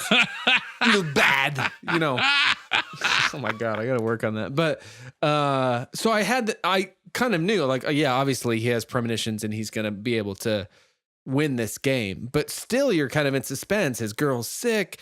Does the guy actually have enough money to pay out? Does Johnny even care about the money? Why are they hinting? Right. Well, I was going to say the omniscient narrator, but it's really Sarah, his date, who's our kind of window into that world at the time. That's where she starts to go back to this like Jekyll and Hyde thing. There's this like darkness that surrounds him at that time. Right. And right. And so me as a newcomer to the story, I didn't necessarily know that was the case. That like the premonition stuff was kind of tinged with, I don't know if evil is the right word, but I have a note here. My first note is actually about headaches. Like Johnny will touch it. He was touching his head in that Wheel of Fortune scene. And both him and the traveling salesman who kicked the dog to death, they both had this kind of headache thing. Yeah. And so I was trying to make sense, or just making note that was like a thing for the two characters that we're going to follow most closely. And then this idea that Sarah is really kind of falling for this guy, but there's and they also paint him as this kind of, I hate saying kind of, he's painted as like Dan was this exciting lover, etc. Right. And Johnny is more, I think in some ways that's why the name Johnny is, for him to be this kind of like everyman. Yeah. I mean, I think that's what he's going for. That's true. And I think that I think I even thought of that at one point in time, but I would agree with you that he is supposed to be like an everyman archetype. Yeah. And she seems drawn to bad boys, yet when this kind of dark cloud comes over him when this is going on, she's scared of it. And I think she kind of likes it too. Now, one question that I want you to think about, because this will also happen repeatedly throughout the rest of the book. This dark cloud that you're referring to, is it because there is a genuine darkness, or because or evil, or because it's just misunderstood, or I like Johnny kind of alludes to right before he gets in the car accident, right before he leaves Sarah, he's like right as they're leaving the carnival, he's like, "My mother says that found money brings bad luck." Yes. Yeah. Well, I have this other note too, where it says, I think in that time he said the luck felt like burning rubber. Yeah. And that too is the kind of premonition of what's going to happen in the car accident. And one of my other like few earmarks from the book was in the prologue, actually. So like, just like I said, I missed that whole thing where they set up the whole, they telegraphed the whole ominous importance of that date and the horribleness of that night. But I didn't, in the first fucking sentence of the paragraph of chapter 1, but I didn't register it at all. And in the same way, they talk about, this is the end of the prologue part 1. He talks about from time to time, years afterward, this talking about that, the premonitions as a kid. From time to time, in the years afterward, Johnny had hunches. He would know what the next record on the radio was going to be before the DJ played it, that sort of thing. But he never connected these with his accident on the ice. By then, he'd forgotten it. But the hunches were never that startling or even very frequent. It was not until the night of the county fair and the mask that everything started happening. Before the second accident. Later, he thought of that often. The thing with the Wheel of Fortune had happened before the second accident, like a warning from his own childhood. So it's like all of that stuff just blows by you, like, or blew by me. And I didn't realize the significance of it until now, really, or earlier today when I looked at the book. No, but that's good. And that's the beauty of this, of a book club, is like where you can sit and have those premonitions and get the, kind of pitchy. Yeah. That's good. Anyway, it's layered as shit. So he's in a coma. The next scene that we see, we get introduced to his parents, Herb and Vera. Oh my God. Yeah. Now this is almost like it feels like a sitcom from the 1970s. This introduction scene, you know what I mean? Like, thought of it like that. Yeah, I see that now. It is very sitcom-y.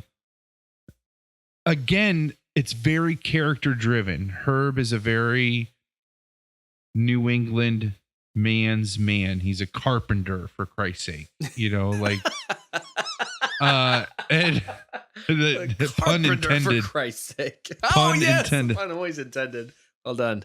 And Vera is this religious zealot, right? Yeah. Is that the right word? Like in the tradition of like a Margaret White, like Carrie White's mom. Is it Margaret White?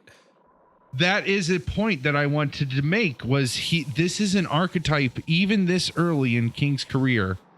This is an archetype that King is already established, is this very devout, in a very sick way, Christian person. Yeah. And so Johnny's mom is also in this archetype. There's a character in the first Dark Tower book, Sylvia Pittston, that this reminds me of.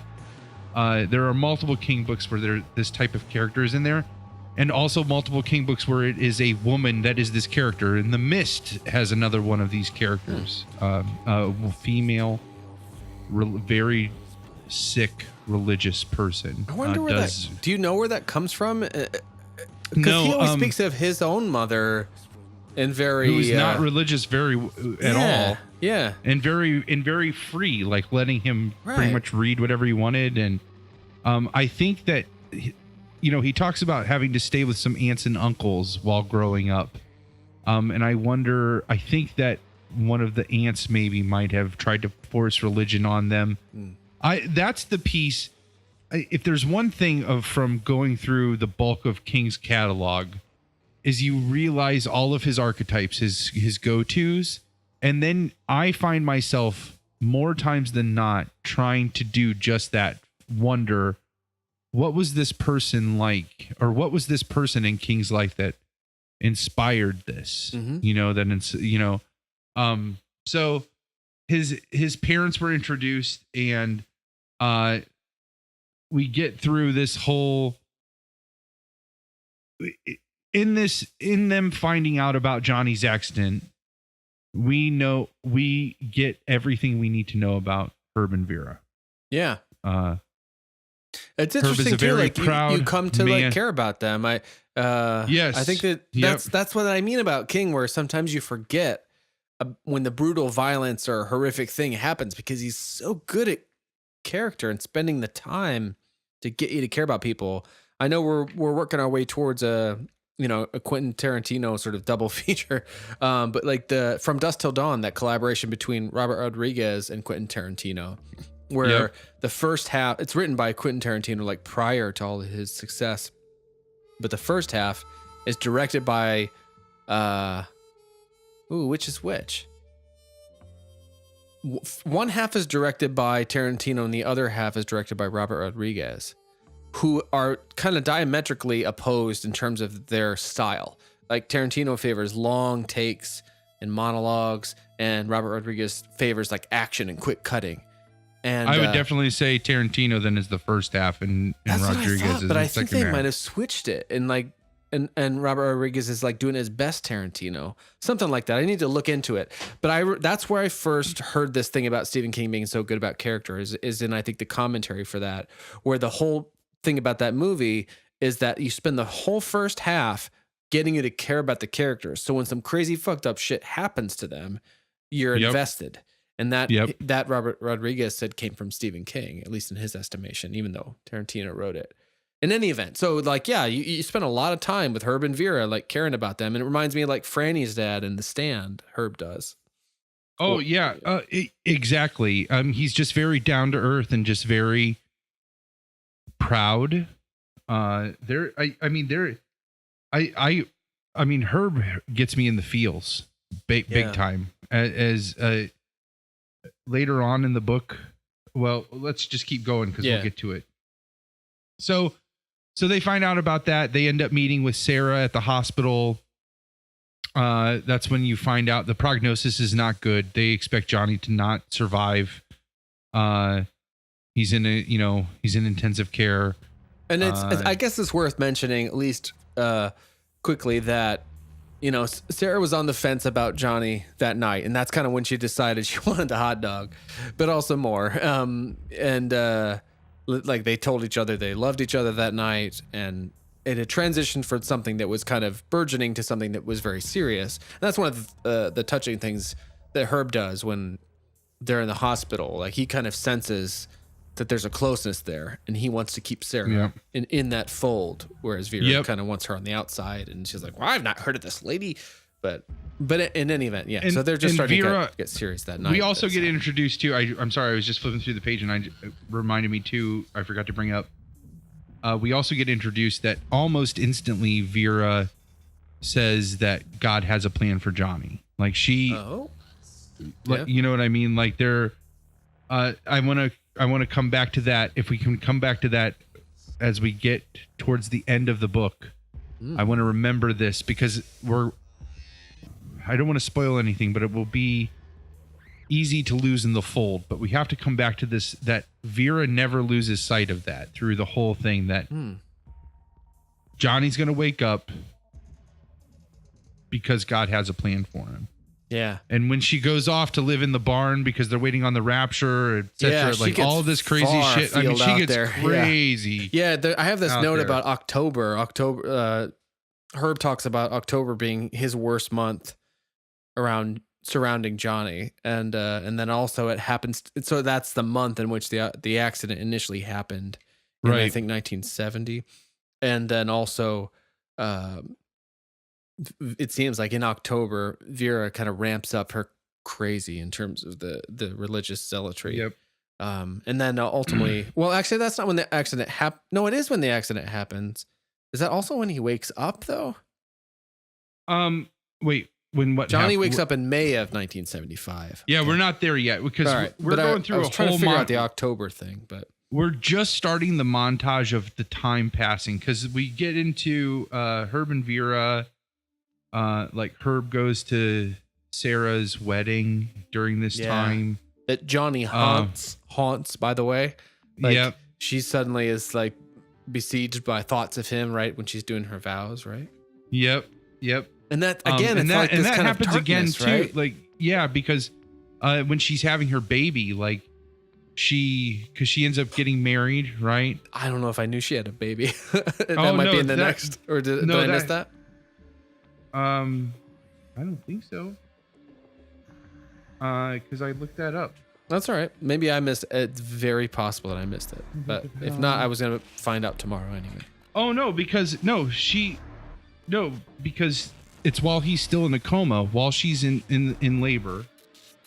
I'm sorry. Yeah, of course. She's in the Well, hospital and she thinks of him because she's in the hospital. She like yells his name, That's and she doesn't tell her. She doesn't tell her husband that. And this is one of those few times that you realize this book was written in a different time period because her husband was not in the delivery room with her. Right. He's out smoking cigarettes with Don Draper. He's out smoking, with Don Draper, and she's in there screaming her like ex-boyfriend. Like she kissed once, like one night she kissed him. So it is a very innocent love, right? Mm-hmm. So fate plays a big role in the whole thing too. Like I made a note of that early on, like this idea of the tempting fate. I wrote down tempting fate. That came up. There's like a Fate magazine, maybe that Vera subscribes to, and this whole idea of the Wheel of Fortune and the predetermined things. So we haven't gotten into it too much, but it definitely seems to play a big part of and like you just mentioned with Vera and Johnny waking up, all of that. Sure. And after he wakes up there, we see a couple of things happen too that we'll come back to that Fate conversation. So after this montage and we see things happening, like I love how King likes to touch on like politics that are happening. He talks about the gas prices like going crazy, like all during this time. The Kent State shootings happen. The rise and fall of like Nixon and Carter. I was looking into like some of the dates of that today to figure out. He's talking about Carter as like this like farmer. And I guess he would have been a governor at the time. But Nixon was in office through this whole thing, like January 69 through 73, August of 74. I just checked it today because I didn't know, and I was like, I know this is important to this book. So what is the time? So that's one of those events that I think helped inspire this, and we'll see that later on. But yeah, we haven't gotten to a political part in the book in this first 6 chapters. But I think that Nixon thing, because it comes back like when Johnny first he wants his dad to explain the Nixon thing to him. He doesn't get it. Oh, like I don't know if I've gotten that far yet. That doesn't ring a bell anyway. But as we're learning, that doesn't necessarily. Because it's hard. At the end of chapter 6, he mostly wakes. He's just woken up, I guess. Okay. So let's keep going. So we get through this passage of time, and then when we start chapter 4, and this is the bandstand scene. So like, oh shit, this is the killer. You find out that he has like Mother of the Year, who caught him. Getting a boner. She keeps saying like, "Do you want to be one of those dirty fuckers?" She's fuckers, like a nasty fuckers. Yeah, she's Margaret White in a way of her own, like a strict authoritarian, but around. Yeah, she catches them masturbating and she freaks out. And I don't even think he meant masturbate because he says it just stood up on its own, like he's just like flabbergasted that this happens. It's like his first boner. Yeah, and she catches it and then makes him wear a clothespin on it for 2 hours to feel what it's like to get an STD. Like isn't that crazy? Like that kind of shit is what creates sick create a strangler. Like this. He's gonna be a sick fucker after all. Like this pent up aggression, and so he sees this girl and he ends up raping and strangling her to death. And it as fast as it happens, as abruptly as it starts, it ends. It's like 4 pages. And boom, it's done. And he spent 22 pages on a 5-minute game of Wheel of Fortune. And this murder he did in 4. And that's known as the Castle Rock Strangler. Yeah, which is another way that they help show the progress of time of how long Johnny was out. Right. Is based on how many killings the Castle Rock Strangler has done. Yeah. And as a reader, I wasn't sure. Like I was just kind of associating. I didn't catch the name of Greg Stilson. Greg Stilson. I'll try to get that straight. I sort of thought like that was the evil character introduced early on. This is an evil character we're hearing about now. Because early on with Stilson there, like he felt he was destined for something, destined for greatness. And so I thought, okay, we're going to hear from this guy again. And I knew there'd be a political bent to it, so I figured that was forthcoming. But I guess the Strangler is not Stilson, or is that? We'll find out. I guess we'll find out. It definitely seemed like it could be the same person. and I didn't realize I initially think that he that was might be named. what King's going for, Or at least, but we'll see. Yeah, a possible purposeful misdirect. I did make a note that I really, because I was trying to decide if I liked Franco's narration, because it's weird to like when you know somebody and they're kind of your similar age range and they're doing this. Right. I don't know. It was an interesting thing to like associate like if I liked it or not. And I Yeah. think overall I did. I definitely did when we got to the part where I think he was Stilson and the biker. Oh, yeah. I loved that. I'm am getting to I that. getting too far ahead? I'm sorry. Yeah. Go Yeah. ahead. We'll get there. So, so chapter 5 starts with a really good, it's just another good montage of the passage of time. And you're just finding out that like things aren't going too well for Herb and Vera. It's really costing them a lot, both emotionally, physically, monetarily, for Johnny to still be alive. Yeah. It's getting to the point where Vera is spiraling out of control, like as far as her, even as far back as when Sarah got married and Herb was there and she was on a farm, he still couldn't bring himself to say that she was crazy or that she might be crazy. Yeah. I think by chapter 5, he's starting to realize that she definitely is crazy, and doesn't know what to do about it. Yeah. So let's see here. So then we get to, I believe, that's when we get to Sonny Elliman. And that's so right the biker after that, gang. and that's the biker. Yeah. And Greg Stilson, and this whole exchange is so you find out that Bible salesman that kicked a dog now is a successful like businessman. He has an insurance and a real estate company. He also keeps a cop light in his car. Now I've never heard of any insurance man or real estate salesman that keeps a bubble light in their car that he pulls Sonny Elliman over with. Oh, this is the kind of thing I sometimes miss. This is why I'm like, this is the kind of shit that like Greg Stilson is just like, he just does things his own way. That's just what he does. So this whole meeting he's is a basically businessman who pulls a biker over like a cop. like a cop, Oh, and shit. then searches. So this is all implied in their conversation, but searches his bedroll, finds a bag of weed and pills, and tries to basically uses that to get Sonny Elliman to come back to his office. And really all he does is says, I might need help from you somewhere down the road. And I just want you to think about working with me. And that's basically all this. Like he did all that to get that meeting with Sonny Elliman to basically say, I'm going to need some muscle at some point, and I want you to be that. And then they may never come. May Yeah. ask you for a favor. And because he did him a favor by not turning him in for the weed and the pills, he wants him to do a favor. So that's really, but you're right. Franco does read that scene. That scene is really well. spectacular in the audiobook. I mean, in the dialogue too. That's what blows my mind when like the Stephen King, the Stand or whatever. Sometimes like the dialogue in his movies, Maximum Overdrive sucks, but like the dialogue in his books are so amazing. He's like, yeah, you better hope your kidneys are wearing combat boots. Like, I mean, okay, that sounds like it could be a Maximum Overdrive, but Franco delivering those lines was really stellar. I wrote down this other one. He says, whenever I get myself a piece of mama's apple pie, I make it my business to shit all over it.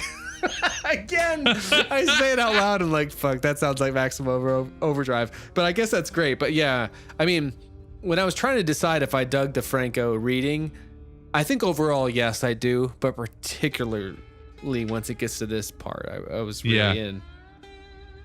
This chapter goes on. I know I'm rushing through this, but I know that's okay. I even look at my own notes. I don't really have that many, and I'm my excited wife to talk is gonna about Kill Bill pumpkin soon. So, yeah, no, we want to catch. I gotta know like this whole thing with the Kill Bill and you getting her to watch it. If you know the dynamic between the two of you, as our listeners must, I can't wait. Yeah. So this chapter goes on. So the next part basically goes. You're finding out that Vera and Herb are at their wits' end.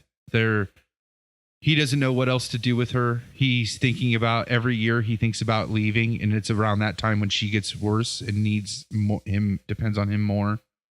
And that section, it's chapter 5, section 6, I believe.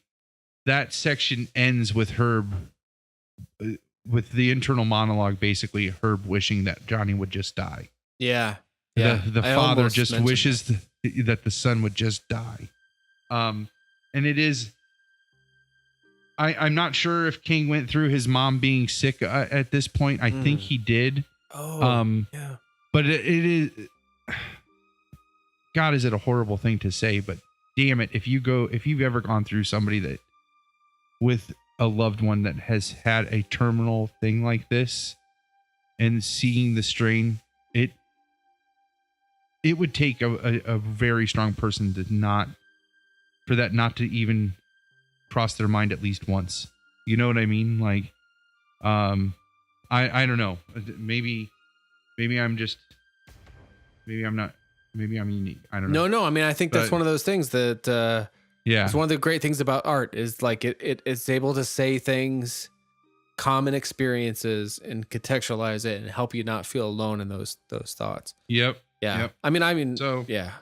I don't. And then it goes right from that. Like here was my note. I had an arrow that pointed to the paragraph about her wishing Johnny would die, and an arrow with that says gut wrenching, and then right below that starts a paragraph about fucking lightning rods. Like, that's right. Oh yeah.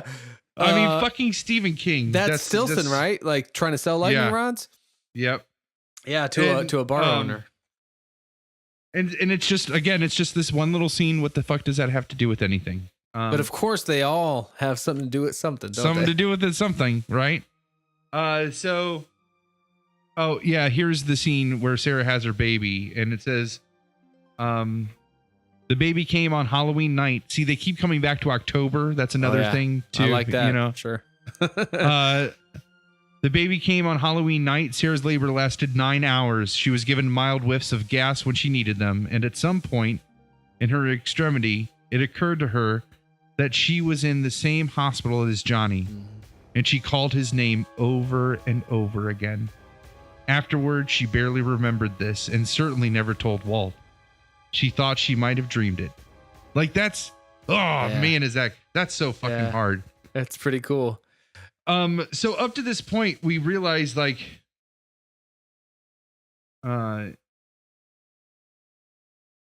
we have just collected characters. Like I just love this like character driven piece. That because the next section deals with them finding, this is how another way we get the passage of time. They find the fourth victim of the Castle Rock Strangler. Right. Two boys find it. Yeah. Well, and part of the passage of time too, it's like Sarah and Johnny's romance was just blossoming literally that night. And then it was cut off in this. That's the thing with The Crow too.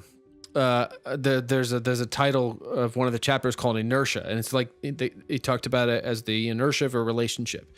So you're in a relationship with someone, and suddenly one of those people like is gone or dies, or is in a coma in this case, right? And the other person's so inertia is like an object continues in the same direction unless met by an equal or opposite force. And so the one person's feelings continue while the other person is not there. And that's kind of what's happening for Sarah. And she was kind of fighting that with her experience with Dan, and now here she's doing it again under a different context with Johnny. And so she's just coming to terms with the depth of their relationship and having then to try to decide whether or not to try to hang on, continue to like, take cold showers, as it were, or whatever to quell. Yeah. Oh my God. But so terrible. Yeah. I obviously I can't understand, but it sounds awful. I've never heard that kind of a solution to that urge. I've got a different one, but solution that is, but an urge, I suppose. But in any event, yeah. So she's trying to make, I don't know, like decide when to let him go, like Herb is or whatever. So obviously it's this kind of painful thing, but ultimately I think that's a significant part of the passage of time, at least from my perspective, in only the first chapters is like, yeah, this much time has passed and people's lives are moving on, whether it's Herb Yep. or Vera's or Sarah's, and Johnny's just been laying there. And as he's been laying there, we start to finally get into it comes back to Johnny. So now,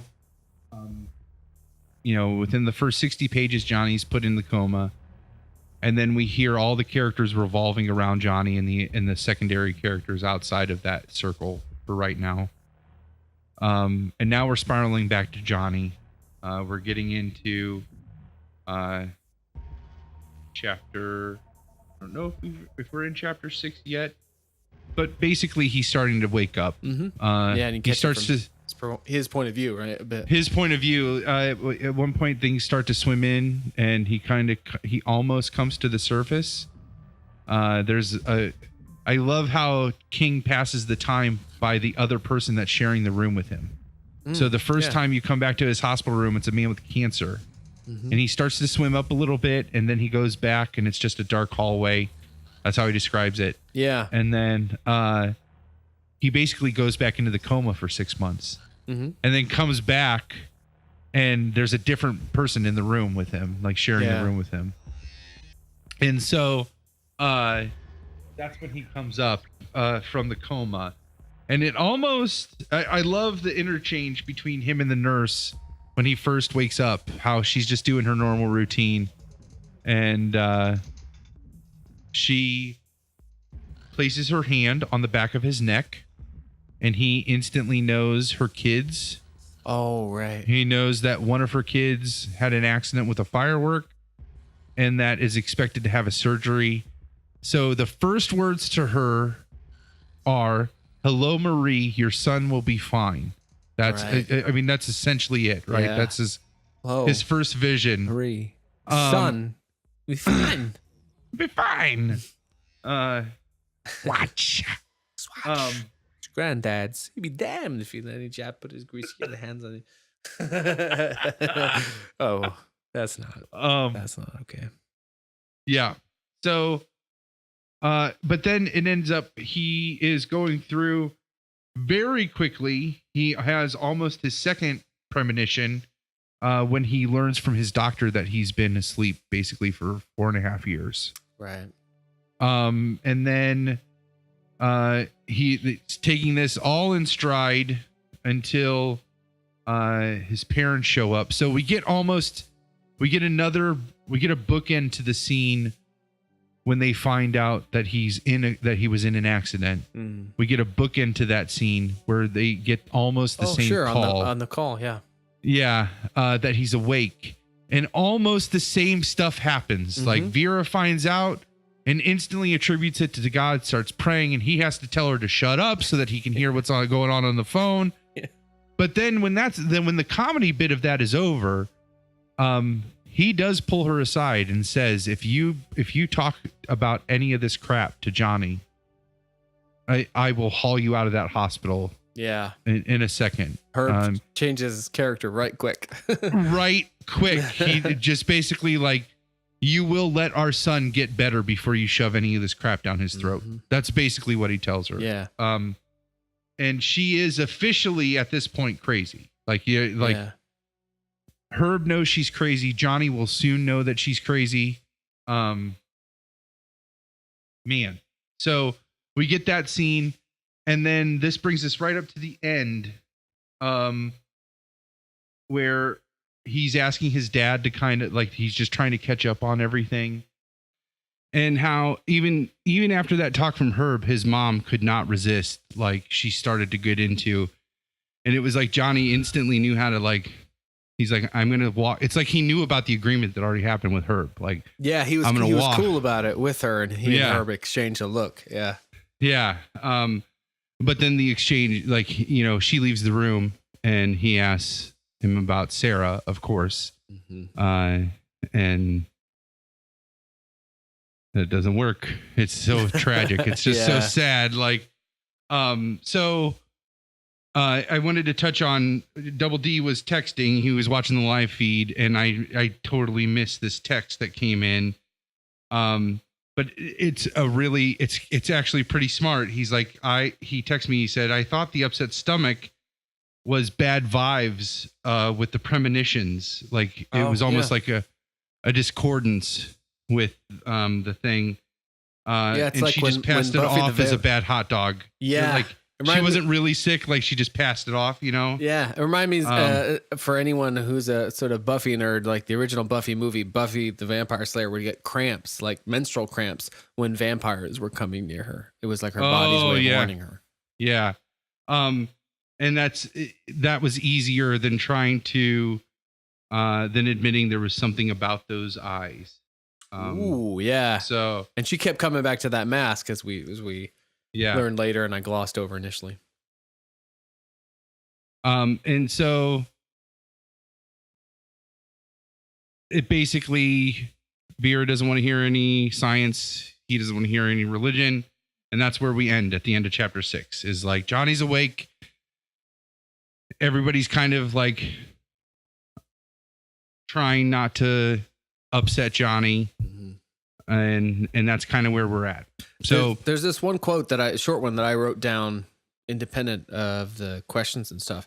It just says that he had gone into darkness with everything, but he felt like he was coming out of it with nothing at all, except some secret strangeness. Yep. That really caught me. And that strangeness is what what we're going to focus on for the rest of the book. Ooh. And where things start to happen. So yeah, that was the first assignment. So let's dish out this first assignment, the second assignment, and then let's get talking about Kill Bill. Yeah, how far can I listen? So the next assignment for next week, the next part that we will talk about is going to be chapters 7 through 14. Okay. So I'm going to stop giving page numbers, but chapter 7 through 14. Okay. Anything in particular to listen for, or the same kind of implicit? So implicit, explicit, and reactionary. So the explicit, how are the reactions to Johnny's premonitions effective and relevant compared to how they might be, how those reactions might happen today, if that were to happen today? So compare, is there a 70s vibe, or is that how we would react even today to something like that?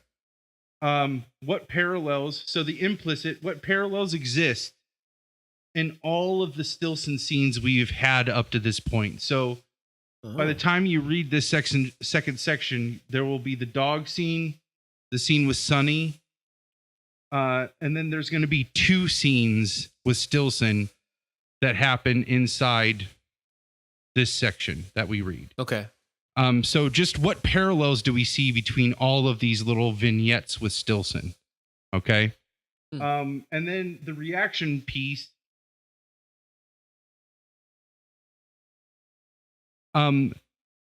And this is going to tie to what I started to talk about earlier with Vera, is, do you feel like Vera might have had some kind of premonitional power as well, considering she was the only character who never, she plays it off as faith. It could be a misplaced power. Mm-hmm. That she knew he was going to come out of that. So as you start to list through this section, think if maybe Johnny's powers came from his mother. Very interesting. Yeah.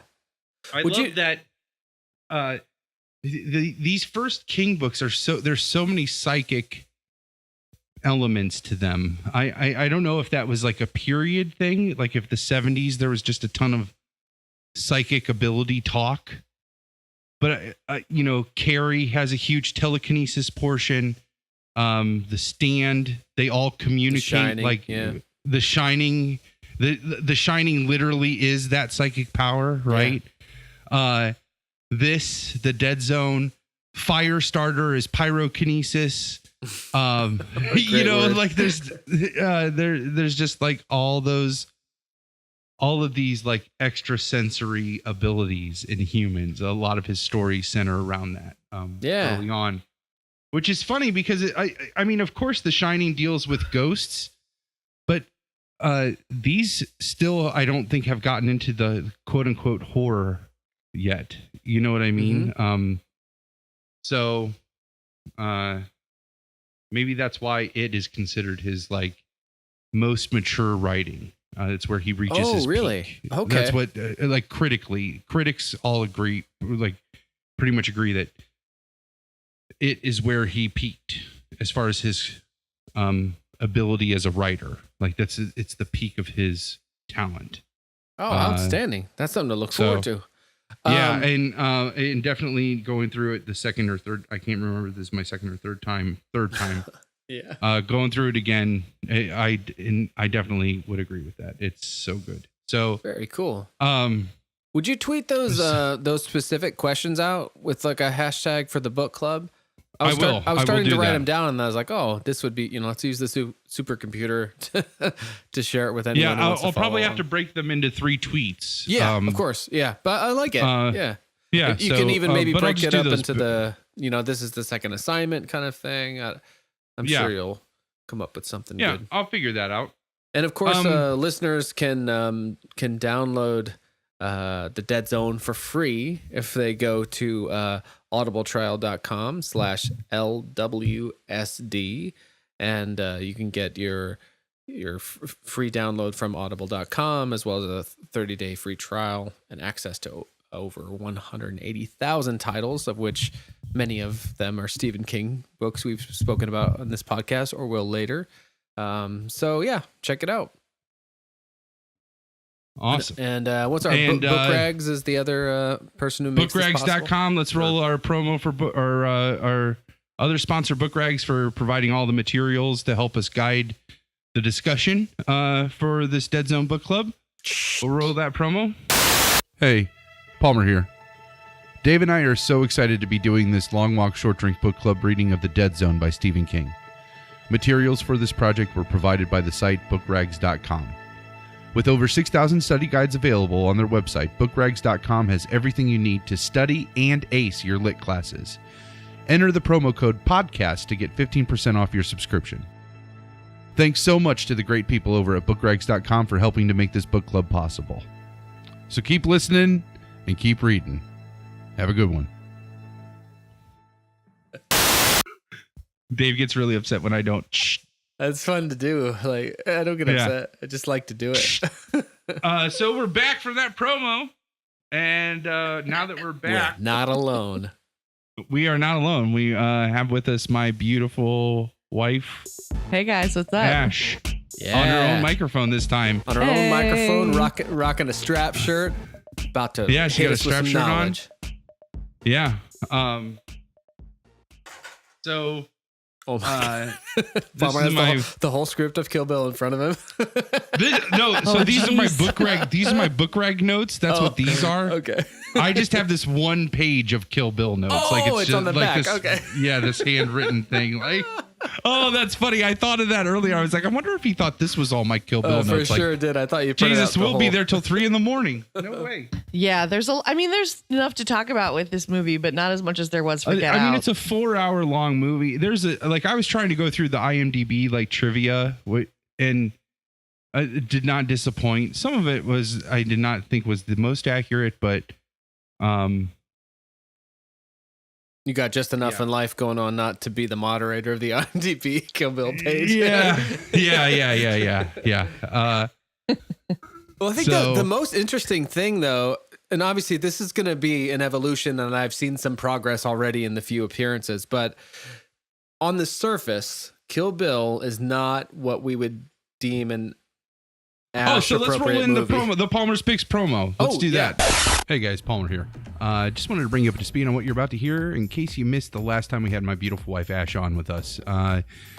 So the first show that Dave and I ever made was called Palmer's Picks. It was a movie review show we made way back in 1999 when he used to work at a public access station where guests would bring on their favorite films. We talk about them, And if I happen to like them, then I would call them a quote-unquote Palmer's pick.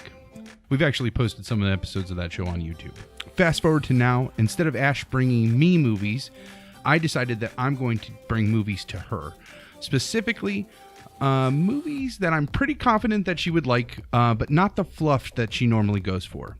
No, I like to get to the darker corners of Hollywood with her. The films that take her out of her comfort zone. Now you're in the sunken place. Sometimes she likes them, sometimes not. I can promise you a couple things, though. This is going to be funny. It's going to be long. And we'll probably spoil the fuck out of whatever movie we're talking about. So you've been warned. So without further ado, let's get down to the nitty-gritty. So yes, to get back to you before we ran in the promo, which the promo would help explain this too, I guess. This is not the typical kind of movie that Ash would just pick, right? Probably not. No. And actually, it is one that I tried to get a couple times. Yes, that is to true. get her to watch, and I was not interested. But there was a couple weeks ago, this came up right around the revenge, and that's why we've fast tracked this to a new. Oh, to yeah. A fresh. So what happened? Like something happened. Something very evocative that I loved hearing via text, but now I want to hear it spoken aloud, like Franco, in the Dead Zone. Well, I was just talking about. I mean, if I remember it right, we were talking. I don't like how I'm showing up on there that much. But we were talking about revenge movies, and I was getting ready to watch Old Boy to prepare for the revenge show, and I don't know, we were just sitting there, and I was like, let's watch Kill Bill, and she went for it. Well, I think you probably said something like, would you be willing to watch Kill Bill, or would you be interested in Kill Bill? Here's the premise and the idea of it, and I think I've really warmed up to the idea of you picking movies that I wouldn't typically choose for myself. So yeah, I was willing to give it a shot. Is that what you were going for, Dave? Yeah. Like, what? I thought there was this story about she came into the room whistling the. Oh yeah, like she was whistling like the song theme that I was L whistles. Oh. At one point, and you were doing it out of the blue, and it just, man, did that throw me for a loop. And I'm like, what was the deal there? Because I thought that was sort of the impetus where you're like, what is that? And she's like, I want to watch Kill Bill. but was that after the decision had been made? Where'd you even know that whistle? I don't know. I don't know when I was. I don't know. I don't know where it came from. That would be. I do remember that though. Context. That did happen. She did whistle. She did whistle that thing. Was it after we had watched? No. How would I have gotten it in my head? I don't know. Strange. Yeah, I don't know. Were you trying to decide between what your revenge film would be? Is that how Kill Bill came up? Like how did that? Like a movie that would be so outside of her comfort zone. I knew Old Boy was going to be my revenge flick from the beginning. Nice. When we first talked about the revenge movie. Okay. I remember on the Shamrock episode, I was like, I know what one I'm bringing. Oh, I think I even said Old Boy at one point. We'll have to confirm with Double D and see if he, if he has Old Boy on the Shamrock episode as one of the movies we talked about. But she was whistling that. I do remember her whistling that, and I do remember saying, "Oh my God, that's from Kill Bill. That's this great scene." And I described the scene. And one thing I've learned that if I'm going to get Ash to come over to the dark side. Oh, let us see that shirt a little bit better when you say that. Yeah. Because you're in the corner there. Yeah. Yeah. When she's going to come over to the dark side, I realize I have to spoil the fuck out of a movie and just like, here's everything that happens so that there's no surprise. Like, and you don't reveal the ending. Like, you don't give the whole movie away. I don't reveal that, but I do like, I mean, I will. You really have to set it up for me. If it's a movie I'm reluctant basically about. Explain like how the bride got into that hospital and why she was whistling that and why she was coming. Me a little bit. And I was like, I'd really love. We're talking about revenge flicks. This is a great revenge flick. It's a great Quentin Tarantino movie, and it's a great revenge movie. I think we should watch it. And so we did. Well, then, God forbid, someone doesn't know the plot of this movie, which is not very convoluted. we should reveal that. Though I'm sorry, you were about to follow up on something. No, we just watched it. And then, well, when I told you that story, because I do remember texting you that story now. Oh yeah, that blew my mind. I was like, what now? Yeah. Then you were, because I mean, it was already astounding that she was whistling Elle's song, but then that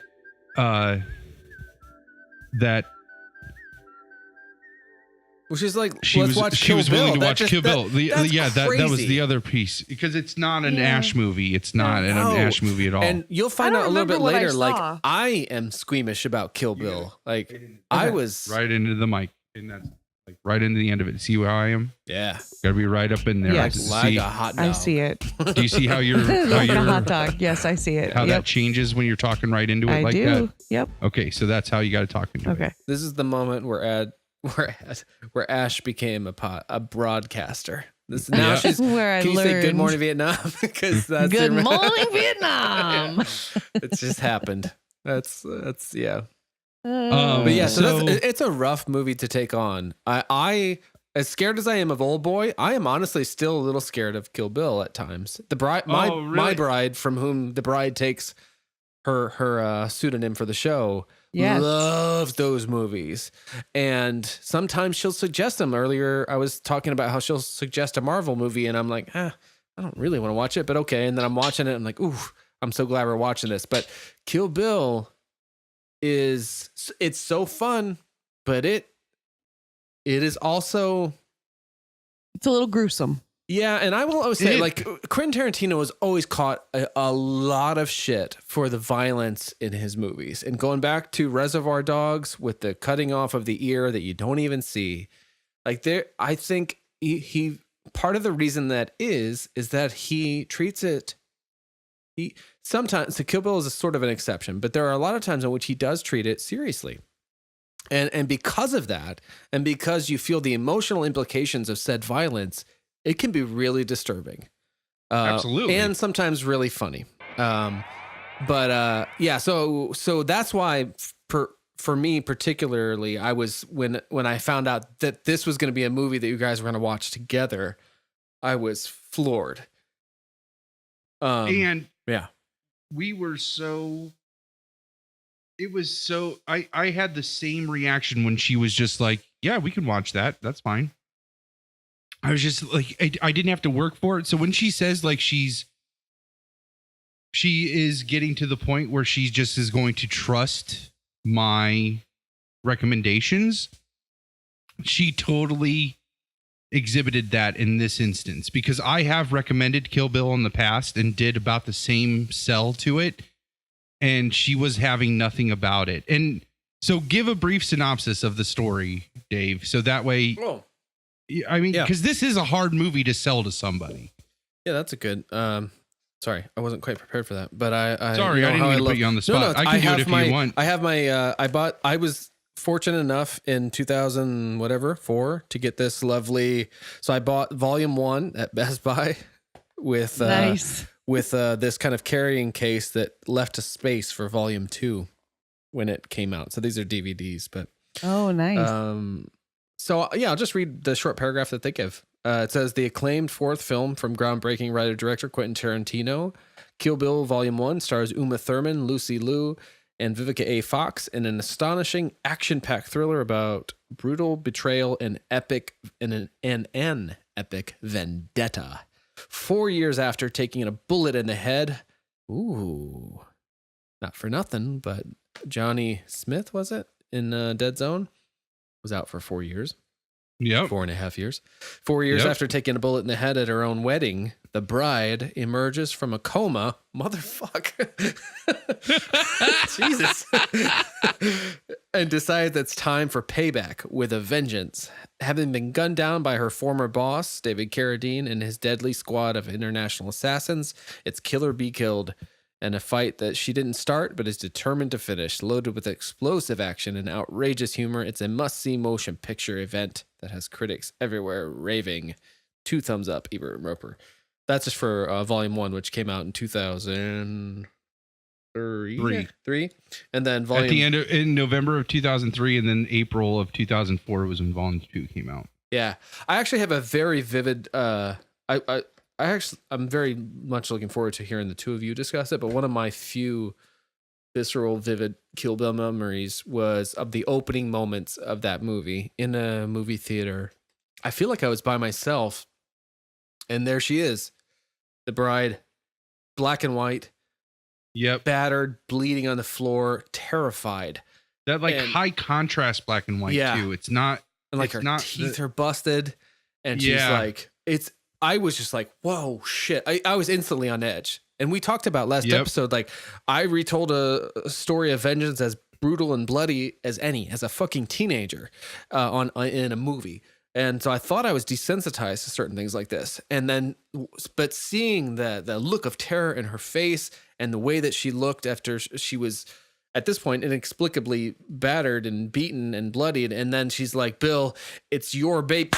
And then she gets shot in the head and cut to fucking credits. I Yep. literally thought Yep. in 2003 in November, I would have been 24. I'm like, I don't think I can handle this. Like, I think I've outgrown this. That's too Yeah. much for me. It was like Yeah. 30 seconds Yeah. into the movie. So with that as the jumping off point, for instance, how did that grab you, miss, ma'am? Yeah. What do you think, Ash? It definitely grabbed me. Definitely got my attention. I knew going into it that it was going to be on the more violent side. I think I was a little bit more prepared for it, just going into it knowing the story. And I mean, you saying it was a revenge flick is accurate. So I was framing my expectations kind of around that idea. So what happened wasn't as shocking as maybe it would have been had I not been given that sort of introduction to it. Yeah. Man, that first scene is just so, and it's not just cuts to any credits. It cuts to Quentin Tarantino's 20-minute long credits, opening credits. Yeah, You know what I does mean? it do like the band apart, like the kind of Pulp Fiction? We're like, oh, we're in good hands here, kind of. Yeah, it does. It does. Man, it is one of those. You know, it's a Quentin Tarantino movie right from the beginning. It's just style. I came to this conclusion. I'm sure this isn't new. And I'm not saying that that Quentin Tarantino is not a good director, but I think he has a much better eye for awesome, because he really just cherry picks the best pieces of things that he likes and then puts them together. Yeah, it's that adage about, great artists steal, and he does liberally, Yeah. but to great And effect. it's like, so he just like takes the best scenes and the best ideas and the best actors and the best concepts and mashes them all together. And that's what Kill Bill, to me, that's what Kill Bill is. Like, I didn't grow up like you and Moto watching these old awesome movies, right? These old awesome kung fu movies. Mhm. I think the closest would have been The Last Dragon. I remember that from shit! I saw that when I was a kid. That is fucking great.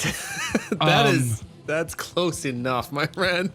I'm so glad that you brought that movie up. There's for people who have listened to the Revenge show prior, there's a Last Dragon needle drop that I added after the conversation, because I am also a big fan of that movie. Shogun, right? Yeah. Like, isn't Yeah. that- yeah. Ooh. Um, Thank you, Tamiak. yeah. So I remember that when I was a kid. I watched that one a lot, and then there was one. This was it was almost like I don't know the name of it. I don't know the actor, but it was almost like a Bruce Lee spoof. Mhm. Like the guy thought he was Bruce Lee, but wasn't Yeah. Bruce Lee. And There were a lot of those, like Bruce. They were like Bruce Lee. There were all these sort of imitators and people trying Yeah. to cash in on. but the this was almost like familiar- a comedy, almost like comedy act. Huh. But anyways, I didn't watch all those. But watching Kill Bill, I feel like I saw a decade's worth. You know what I mean? There's Like, a ton of, as Moto told us in the last episode, and the Fist of Fury. There's a lot between the nunchuck scene and the end of Kill Bill Volume 1. There's a lot of just that movie in particular there. But one of the beautiful things about Kill Bill is that it feels of that time. Like to the point where when the movie starts, it's like this 70s reel feature presentation comes across as though you're in a movie theater in the 1970s, but you're watching a Blu-ray Right. in, 2017. Yeah, so I'd love to experience it through the new eyes. So Ash, you were not, as I was as a 24-year-old, you were not like, oh fuck, I'm out when she gets her head blown off in the opening credits. Like how did you? Yeah, just talk me through the experience and how you guys watched it together and what your takeaways, or I hate that, takeaways. Like I don't know, what grabbed you? Like what'd you My like? initial what you didn't like? reactions. Yeah. Yeah, I was well, so yeah, like we already said, I was kind of expecting that it was going to be on the extreme side of some of the aspects of movies that I'm less thrilled about usually.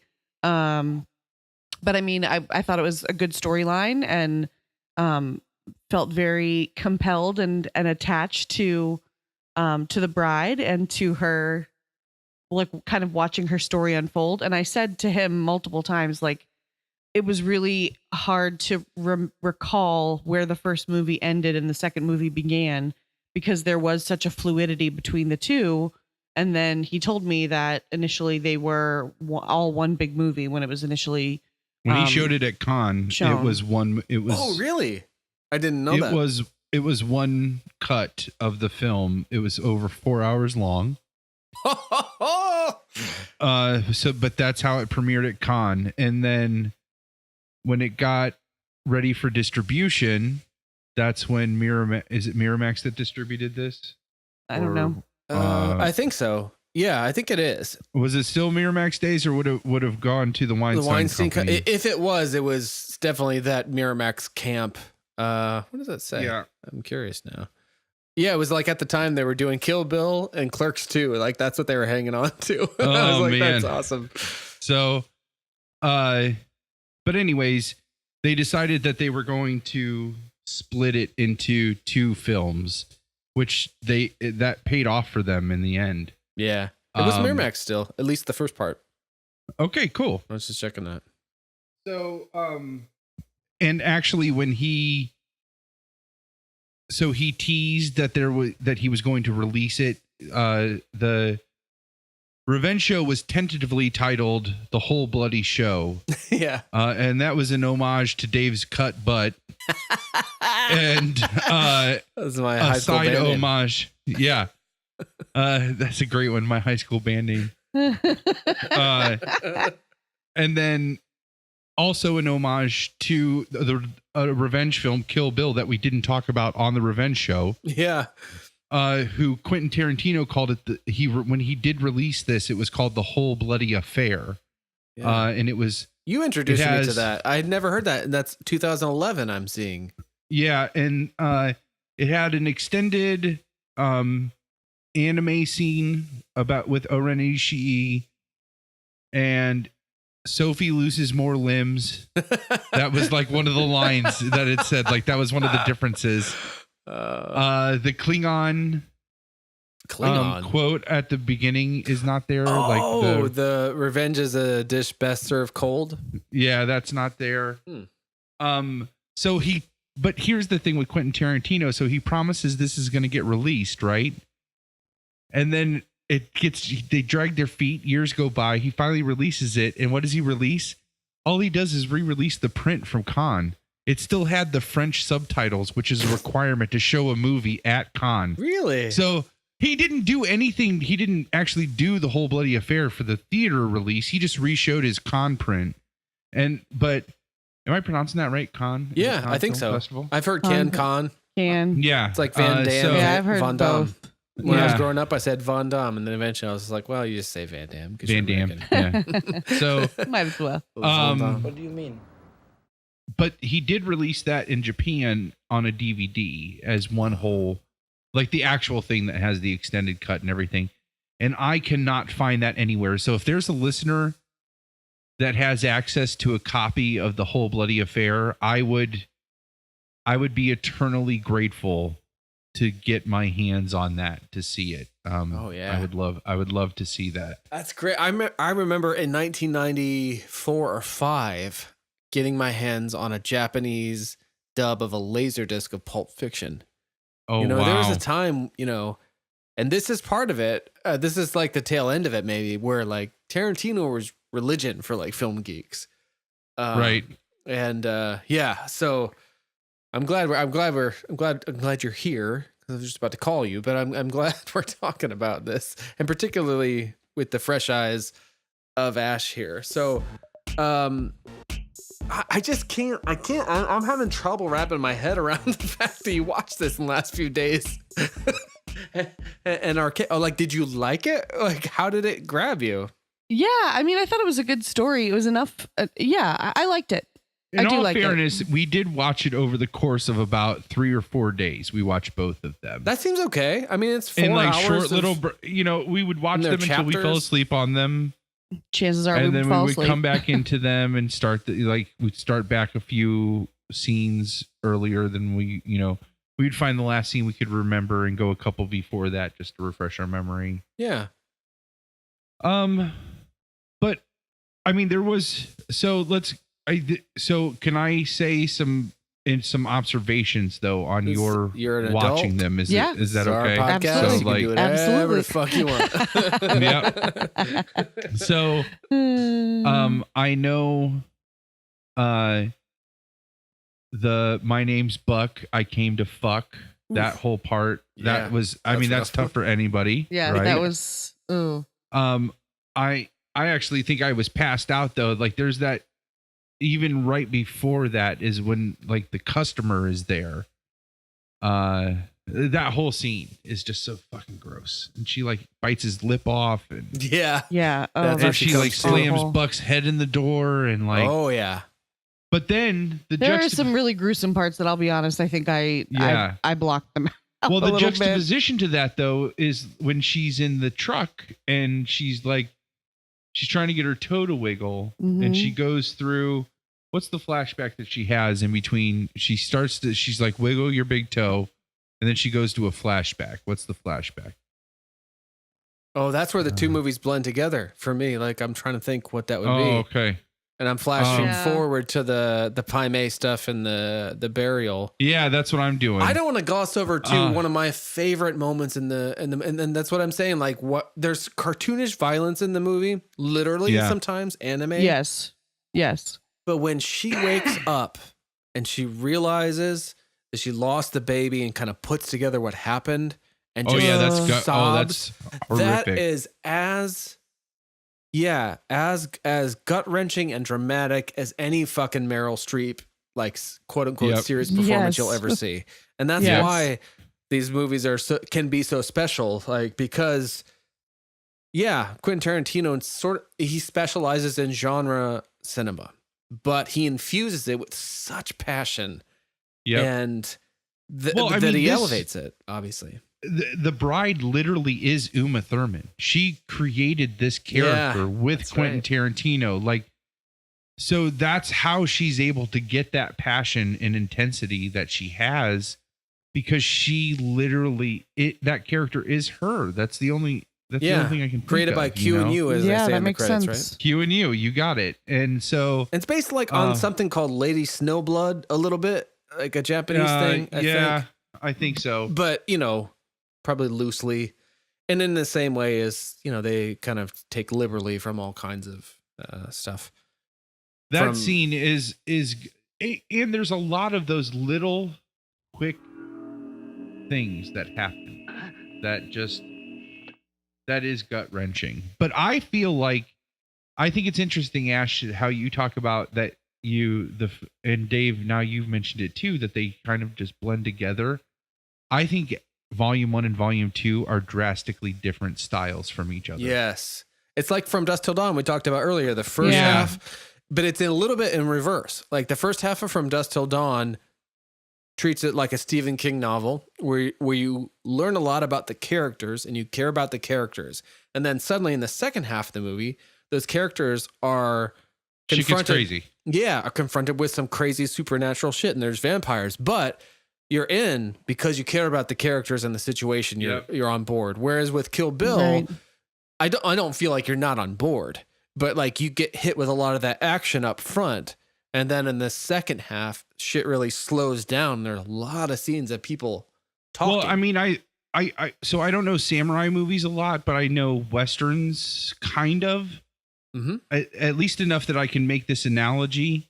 And Westerns are like the Western version of samurai movies, right? Absolutely. So yeah, you got the Seven Samurai for Kurosawa, and you got what's the Magnificent equivalent? Seven. Magnificent Seven in America. Yeah. So there are two veins of Westerns. One vein is the like really cartoony, over the top. Let's have fountains with spray blood in them, right? I mean, not in Westerns. I guess that would be in samurai movies. But like, there's like the over the top cartoony ones. Yeah. That just really, they're like Western's Western, you know, like this is a samurai movie, and it just embraces what it is. And that second one is just this beautiful character piece. Like it's just, the first one's all plot driven and the second one is all character driven, I feel like. Yeah, that's what you said yesterday, I think. Yeah. It just, I mean, the second one with Bud, like he does all that exposition with Bud in the second one. We don't need to know that he works at a strip club, Right. No. and that his boss treats him like shit. Yeah. And the strippers intentionally clog the toilets just to make him plunge them. You know what I mean? Like we don't need to know any of that for Bud. We don't. Yeah. Right. Right. Yeah. And it's just, so it's all just about this character and just like Michael Madsen. Is that who that is? Yeah, that's Michael Madsen, who I can picture as clearly dancing around as Stuck in the Middle with You as I can, pointing a flashlight at the bride and saying like, but if you're going to act like a horse's ass, Yeah. and I'm not going to give you the flashlight and you're going to be buried alive in the dark. Yeah. So now to come back to Ash's reaction in my observations, and I'm going to say for me too. So we watched that scene, the buried alive scene in bed. God. Oh. In the dark in bed. So then like that scene is oppressive, and I was uncomfortable. I mean, we both ended up saying, "Okay, we need to turn this off." Really? Yeah. It wasn't one or the other one that was uncomfortable. We both were like, "Okay, that's it. We need a." When we need a they're break. nailing the coffin and the slit just keeps it like chases around the rim of the coffin to where it's just like that one little wedge that's left. And the last 3 hammer blows, it just disappears. And it's just her breathing, and it's like dark, and when the dirt gets thrown on and it's like really loud and amplified and it like clips, it's so loud, you know? Mm-hmm. Oh yeah. Yeah. It's so, that scene is just so fucking intense. Yes. Yeah. But yeah. I have a unique perspective on that in particular, again, relating to the crow, I guess. Some of my first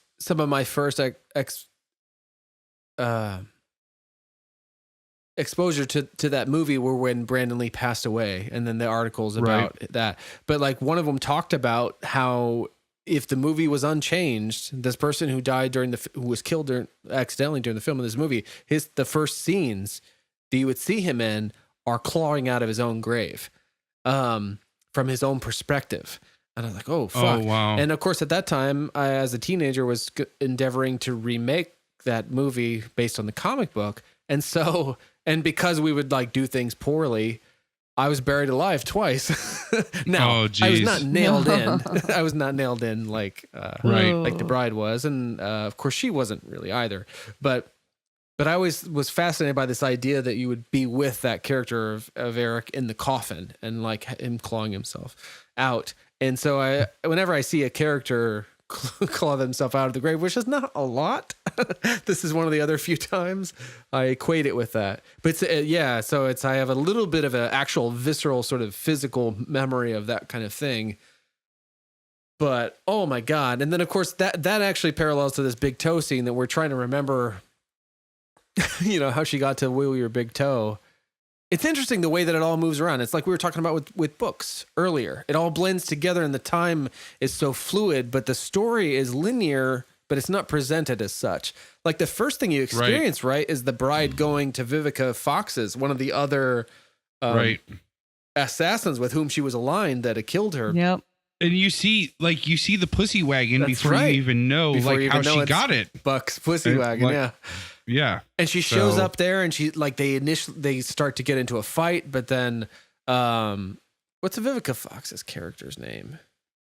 Vernita Green. Yeah. Good call, babe. Very good call. And then her daughter comes home and there's this beautiful look between them, Nikki. like, let's not involve Nikki. Yeah. And then they fight and then they kind of talk a little bit. And at that point, you don't know quite what's going on. One of my favorite lines in any movie ever is when Vivica A. Fox's character is like, because she talks about they all have code names, and the bride's code name was Black Mamba. And Vivica A. Fox is like, I should have been motherfucking Black Mamba. Yep. Yep. And then, of course, there's that bit where, like, ultimately they fight and the bride kills that character, Vivica A. Fox.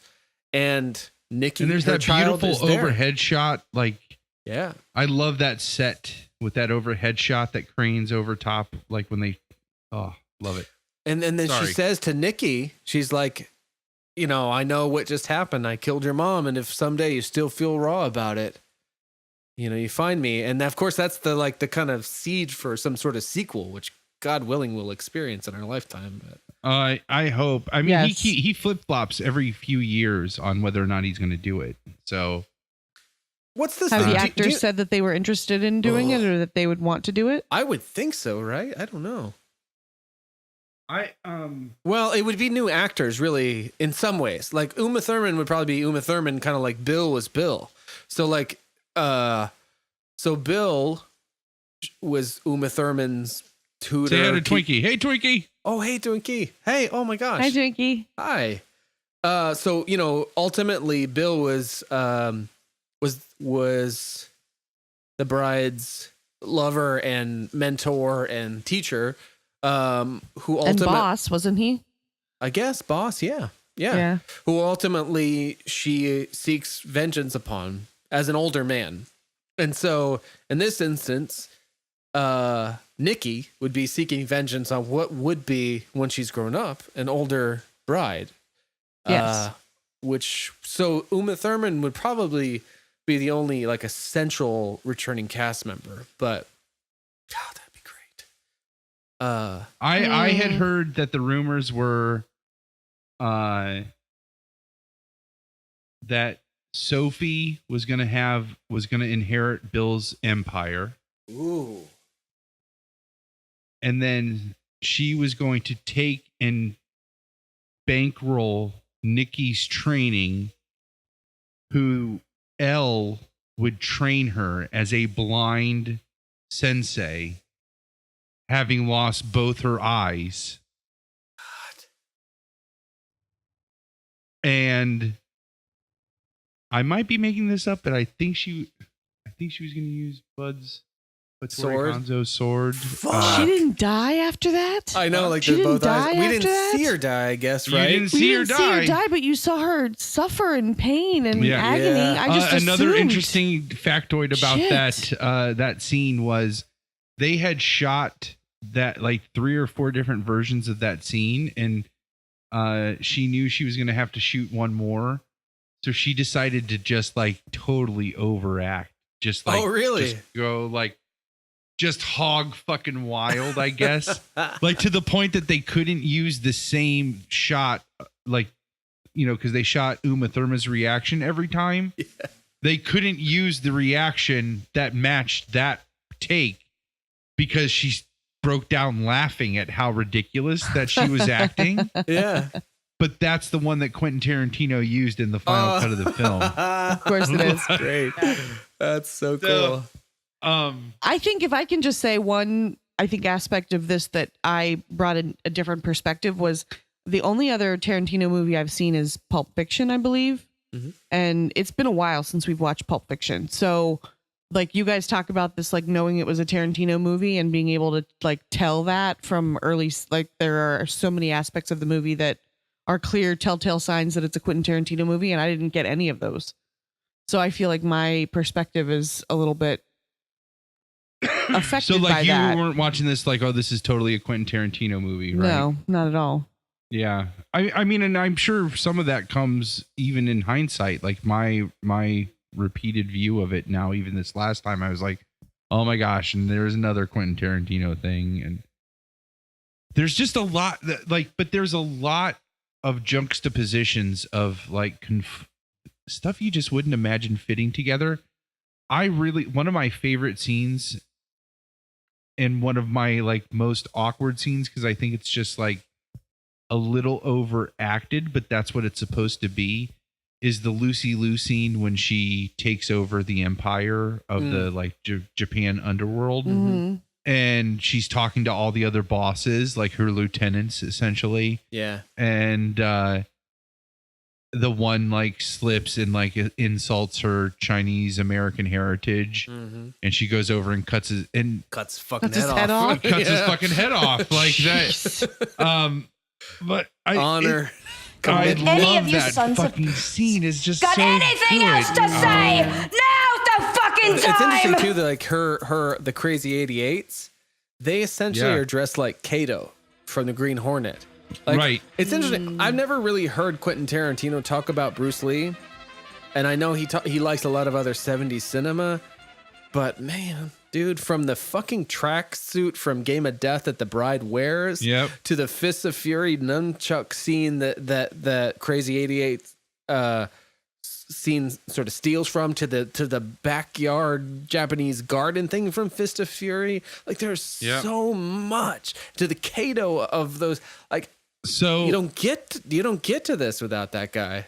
And our listeners don't get here without episode 22. So if you haven't heard that one, go back. but here's what's really awesome. And this is a nice segue to one of the little things that I found that I really liked. He wanted to represent Japan, China, America by the actors. So David Carradine represented America, and Sonny Chiba represented Japan. Yes. And then the guy that who plays Pai Mei, I'm not and sure. and the guy that he also plays the same guy plays the character who's the general of the Crazy 88s, like the second in really? command to Lucy Liu. Yeah. Wasn't Quentin Tarantino himself going to play Pai Mei at one time, and then he ultimately decided against it? I don't know. That's interesting to hear that. I might be making that up, but I thought I But- heard that somewhere. Anyways, he did want, so he had these three men that represented like these three countries that all made these like films in the 70s that he grew up on. Yeah. But he said, as he broke that all down, he's like, but I'm just telling you right now that if Bruce Lee would have been alive, he would have been in this movie too, because he would have represented all three of them. And so, And you might know part of this, but what's interesting is, I mean, we wouldn't have much of this crossover between Eastern and Western culture if it weren't for Bruce Lee. Like, he got in so much trouble for trying to teach martial arts to Westerners. Like, literally, he got challenged, like a kung fu movie. Like, got challenged that if you win this fight, then you can go on teaching white people, and if you don't, then you can't. Yowza. And so one of the things too about that's interesting too is at that time, like Bruce Lee was trying to teach. That was his goal initially. He wanted to kind of like McDonald's spread across America, teaching and sharing Chinese culture. And he grew up as a child actor, and at a certain point he realized from being kind of discovered by Hollywood that he could reach a broader audience this way through acting and kind of communicating his philosophies and Chinese culture through cinema and TV. And initially that was the Green Hornet. and moved on into other things. But one of the things he developed this television series that was going to be called The Warrior, that ultimately wouldn't be bankrolled because they couldn't base an American television series around an Asian leading man. So they did go forward with the series, but they wouldn't cast him as the lead. And the whole idea was like, let's set it in the Old West where there would be no guns so that there could be this hand-to-hand combat. And of course, that series turned out to be Kung Fu, starring David Carradine. Oh, Wow. shit. Yeah. No kidding. And Bruce Lee was never bitter, really, about those kinds of things. Right. And interestingly enough, when one of Brandon Lee's first acting jobs was in a kind of reboot of Kung Fu with David Carradine. But Awesome. Bruce Lee understood like the kind of economics of it all, and he found his own path to making his way in films and culture. But yeah, so that David Carradine thing is interesting. And of course, for me, the reason I know Sonny Chiba is because of another Quentin Tarantino penned movie directed by, shout out to Shamrock, Tony fucking Scott, True Romance. Oh, shit. At the beginning of True Romance, True Romance, yeah. the two lovers meet at a Street Fighter triple feature, fuck. And you see Sonny Chiba as the Street Fighter. So it's a very rewarding as a Quentin Tarantino fan for Sonny And Chiba so, to be that character. Now that we're talking about Sonny Chiba, dude has been in over 125 movies. Really? Isn't that fucking outrageous? Like, Wow. so he's been in over 125 movies, but he also, one of his best known characters is Hattori Hanzo. Oh, And for so- good reason. Yeah, you must have a big Yeah. rat. Yeah. Right. And Yes. so, no, but he played that character in a series of films What? from Japan in the 70s. So Wow. Quentin, where he played Hattori Hanzo. So he would play a samurai from different time periods in Japan, but the character was always named Hattori Hanzo. That's so And fucking great. And so then when Quentin Tarantino approached Sonny Chiba about playing this character in this movie, Sonny Chiba was like, of course I'll play this character. Like, what's the, like, what's the character's name? And like Quentin Tarantino looked at him, he's like, Hattori Hanzo, of course. Like, duh. Like, Yeah, I'm not going to put you in a movie called without. I got no. Quentin Yeah. Tarantino. And, actually, it's a real missed opportunity. But Shamrock's got a killer Tarantino impression. oh, really? Yeah, that Oh. was, we fucked up without not bringing that up. So, but yeah, Sonny Chiba, man, like that guy is, that whole scene. And while we're on that scene, so you know how he's like, you like a samurai swords and I like a baseball. And he like throws the baseball at her and she slices it in half with the sword. Mhm. And the two halves land on the floor, right? That was not done with digital effects. That was done legit.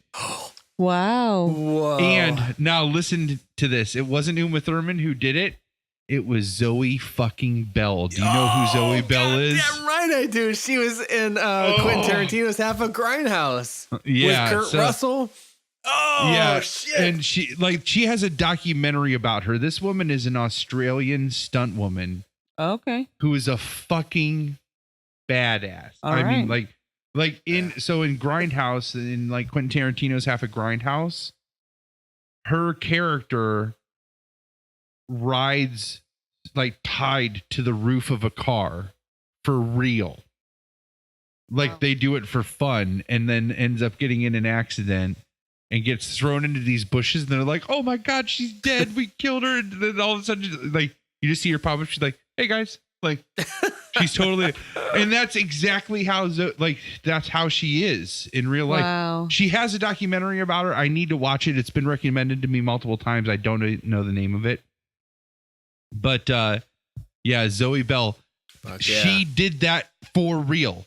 She sliced the incredible. baseball in half, like with a samurai sword. Wow. I mean, that's how badass this girl is. That is badass. Like- That's definitely badass. Um, yeah. So I have some stats here. You want to hear some stats? I want to hear some Yes. stats. I need to hear more too from Ash. Like I just need to hear this movie from her perspective. I Like, know I'm talking it's- a lot. No, I want to hear these. Actually, these are all interesting things I haven't heard, but I'm just No, definitely. so fascinated by you taking this on, taking this in, and too, like, you know, it's a female fronted film. Like the protagonist is Yeah, is what do a- you think about that? Like the female empowering, like you know, the bride is yeah. empowered to go out and get the revenge that she seeks, Yeah. and at the time thinks that revenge will make her complete and will solve all of her problems. And so yeah, I mean, I liked the aspect of the female lead. I didn't relate very much to the revenge and like seeking revenge out in that way. I don't like that doesn't jive with my life outlook. But I get it. I mean, I think they did a good job Quentin Tarantino did a good job of justifying the reasons for the actions. And my biggest thing with violence in movies is that if it's justified and if it makes sense with the storyline, then my conscious and subconscious allows it to make sense. Yeah. And so this didn't necessarily do that, but it was like it did do that, but it didn't, you know, the over the top with a little bit of the fake blood and like the things that were a little bit more on the 450 kung fu gallons of side fake blood. for that movie. Yep. No kidding. 450 gallons. Ugh. Gross. Yeah. Did The bulk of which I'm sure was that fight scene at the end of the first volume Yeah. one, yeah. Yeah. Yeah. Did you honestly like? Did you like it, or you're like, all right, I get why people like this, but maybe I didn't like it. Like, you know, to cut to the chase in a way. Like, is it truly a Palmer's plural pick? It's okay. I if think it's I not. would. I think I would watch it again. Oh, Yeah. I think I would watch it again. That's fair. I I actually watching it this time now have after seeing where he's matured to like Inglorious Bastards and The Hateful Eight. God, I love that movie. That's one I've heard is much more gruesome than. They're I don't all know. gruesome. Yeah, I mean, that's one where it's like maybe gruesome in a few short bursts, whereas Kill Bill is much more throughout. Yeah. Okay, all right.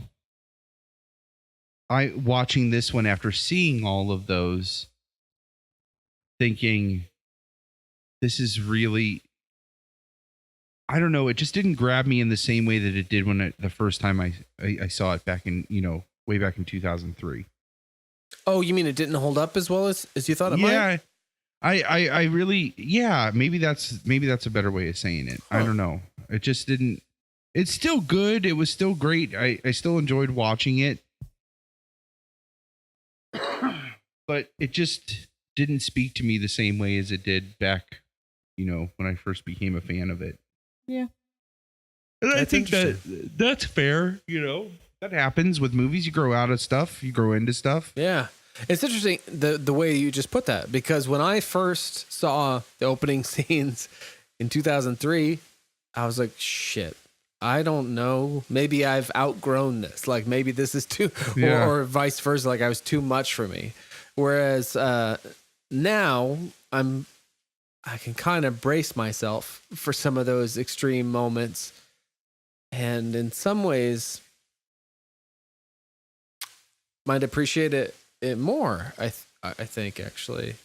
I find the last scene of Volume 2, like the fight with David Carradine.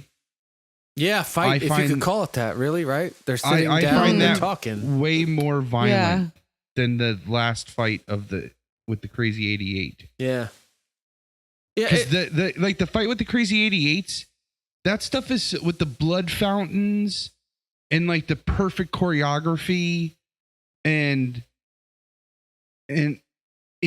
it's so perfect, you know, it's not real. It's like a cartoon. Mhm. It is a cartoon level of violence that you just can't. There's just a cutoff to it where you're like, ugh. But when she has that last fight with Bill, and they like throw the chairs back and forth, and she like hits, she hits the sword down on the ground to like push her chair back up. And in that same moment, she just gets her hand up there and she hits him. And then that last shot, he like looks up and he like coughs. And there's just this fine little mist of blood, just enough to let you know he's not walking away from this. Mm-hmm. Not very far, anyways. He'll probably only walk about 5 steps. Yeah. Yep. And that to me is much more violent than any of that cartoony shit that happens with the fight with the crazy 88s. And maybe it's also because of the intimacy that it builds up to that fight. What are you pointing at? I'm watching the YouTube video and me falling asleep. Oh, I don't know. You can see that. And I'm seeing myself dozing off because it's a little bit of a delay. Yeah, if you're watching us on YouTube, you just saw me doze off a little bit. Yeah, I'm holy cow. Pumpkin time is coming. We're pumpkining. If you go to YouTube, Dave, you can see the live stream anytime. Like, I feel like that's tempting fate in a Wheel of Fortune. I'm not ready to spin. Yeah, no, that's fair. That's fair. Wheel of Fortune, I'm not ready to spin. I keep looking at this. I mean, this is not super salient, but the box that I have, this is the first time he starts saying things like the 4th film from Quentin Tarantino. Like there's this finite. And the 4th film is both of those. Yeah. Like that's the other thing too, is like it's not. Yeah. He always considers it to be one film. And there's a good chunk of time. Like I meant to look up, is Jackie Brown 96 or 97? But there's like not quite like 10 years, but a long time between that 3rd and 4th film. Yeah. Well, I think he took Jackie Brown's reception really hard. Oh, see, and I don't know how much of that I internalized. Like you come off Pulp Fiction, so how could you go higher? And then you make I always like Jackie Brown, so I don't. I know. I like Jackie Brown too. I think that's a great movie. That scene with Robert De Niro and what's her name in the parking lot where she's just nagging him and nagging him and nagging him, and then he just shoots her. Like that's yeah. And then he's like, the next shot is him explaining that to Samuel L. Jackson, and he's like, damn. And you just shot her? And he's like, I had to. There was nothing you could do. I had to. He's like, she got too far. She got too far sometimes. And like Samuel L. Jackson like thinks about it for a really long time. He's like, and then finally he's just like, well, you did what you had to do. Right. And that's the end of it. Stop it. Oh my gosh. Man.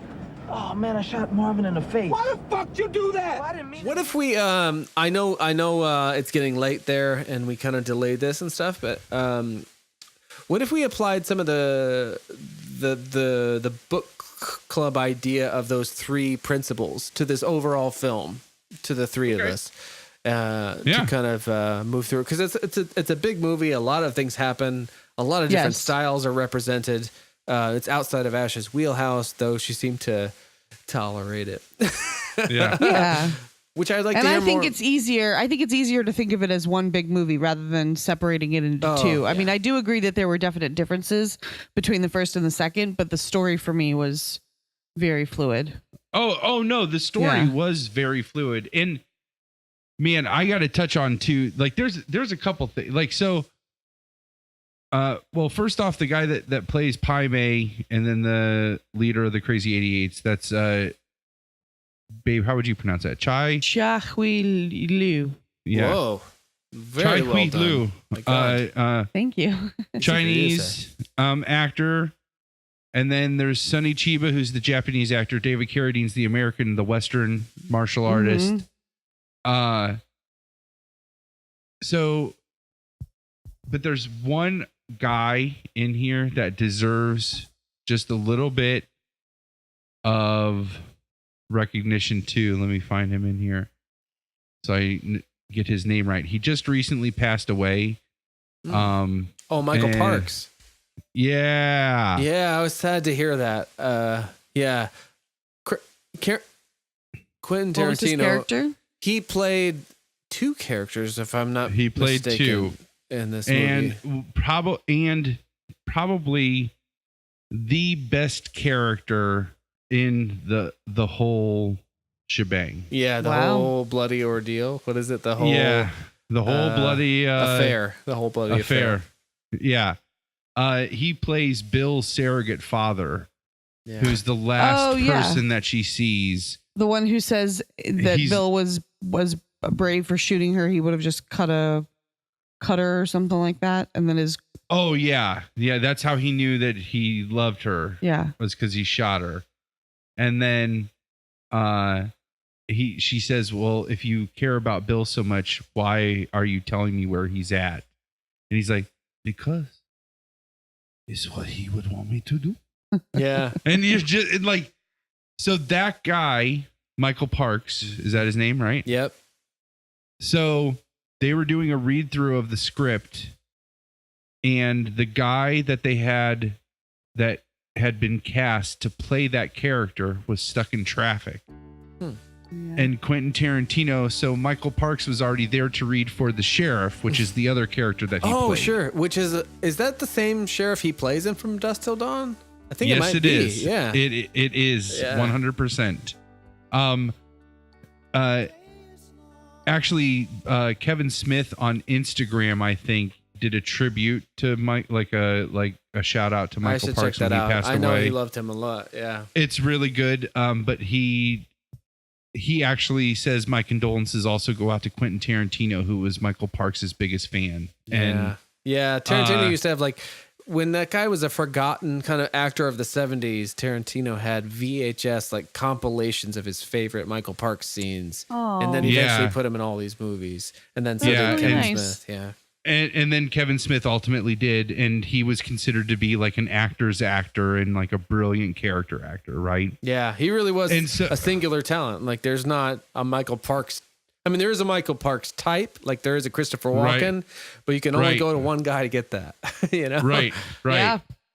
So That's a really good way of saying that too. so he plays this Mexican pimp in the second to last scene, which is a real '70s kind of vibe too. Like that's a little Oh, bit yeah. culturally insensitive, but Yeah. that's kind of what it's a kind of an homage to what went on. Like Charlton Heston did that in the '70s, and so right. but so they did it sort of delicately, but whatever. So, so they're having the script read. The guy Michael Parks was not originally cast in that part. And that is, to me, is the greatest performance in the whole movie, aside from Uma Thurman. Like Uma Thurman totally owns the Bride Oh, yeah. character.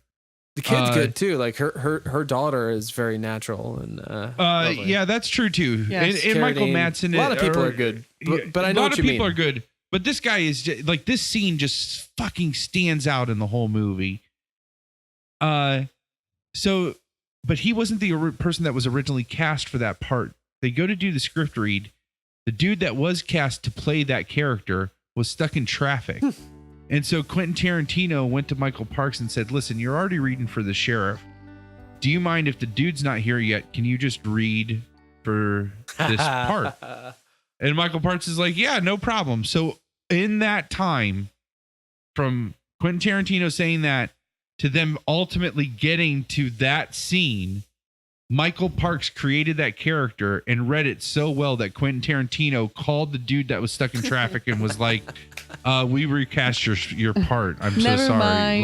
Like, Nice. and then gave that scene to that part to Michael Parks. And man, such a smart decision, because that is such a powerful scene. Yeah.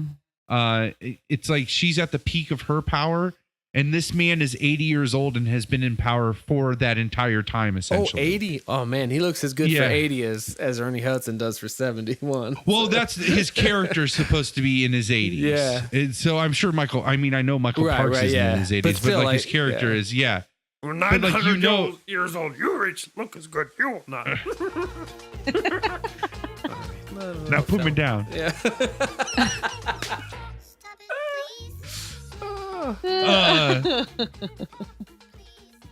So I was wondering, just I'm still a little hung up on this idea of this movie so far outside of your wheelhouse. So Ash, what are like a handful of scenes that made a big impact on you in terms of like, that was cool, that was fucked up, that was amazing? you know, there's a lot. These movies are jam packed with so much. I'm just wondering some of what stood out for you. The hospital scene, totally awful, horrific, like really uncomfortable. Same thing with the coffin scene. I was so uncomfortable, like itching in my seat. Did not want to watch that scene. Gosh, I'm trying to think of like the most extreme ones are the ones that stand out first, and then I have to go, wait a second, I could almost rewatch this movie just because I think there's so much that happens in such a short amount of time. Let's say that. It was not Get Out, but it was also like there was a lot that happened, and I think I probably could have stood to do a little bit more homework the way that I did with Get Out with Kill Bill post viewing. In all fairness, too, we could have had you up here an hour earlier. That probably would have helped too. Yeah, well, another thing too, as amazing as your research for Get Out was, like, I think the one of the most interesting things about this segment is really just the dynamic between the two of you naturally. So your natural impulse is enough. And that's the thing I'm most curious about. It's like, how did this grab you? Like, holy crap. You don't need to I mean, what did you think about, so instead of having to come up with scenes, how about we propose a couple scenes to her and give her that's a great reaction idea. Yeah.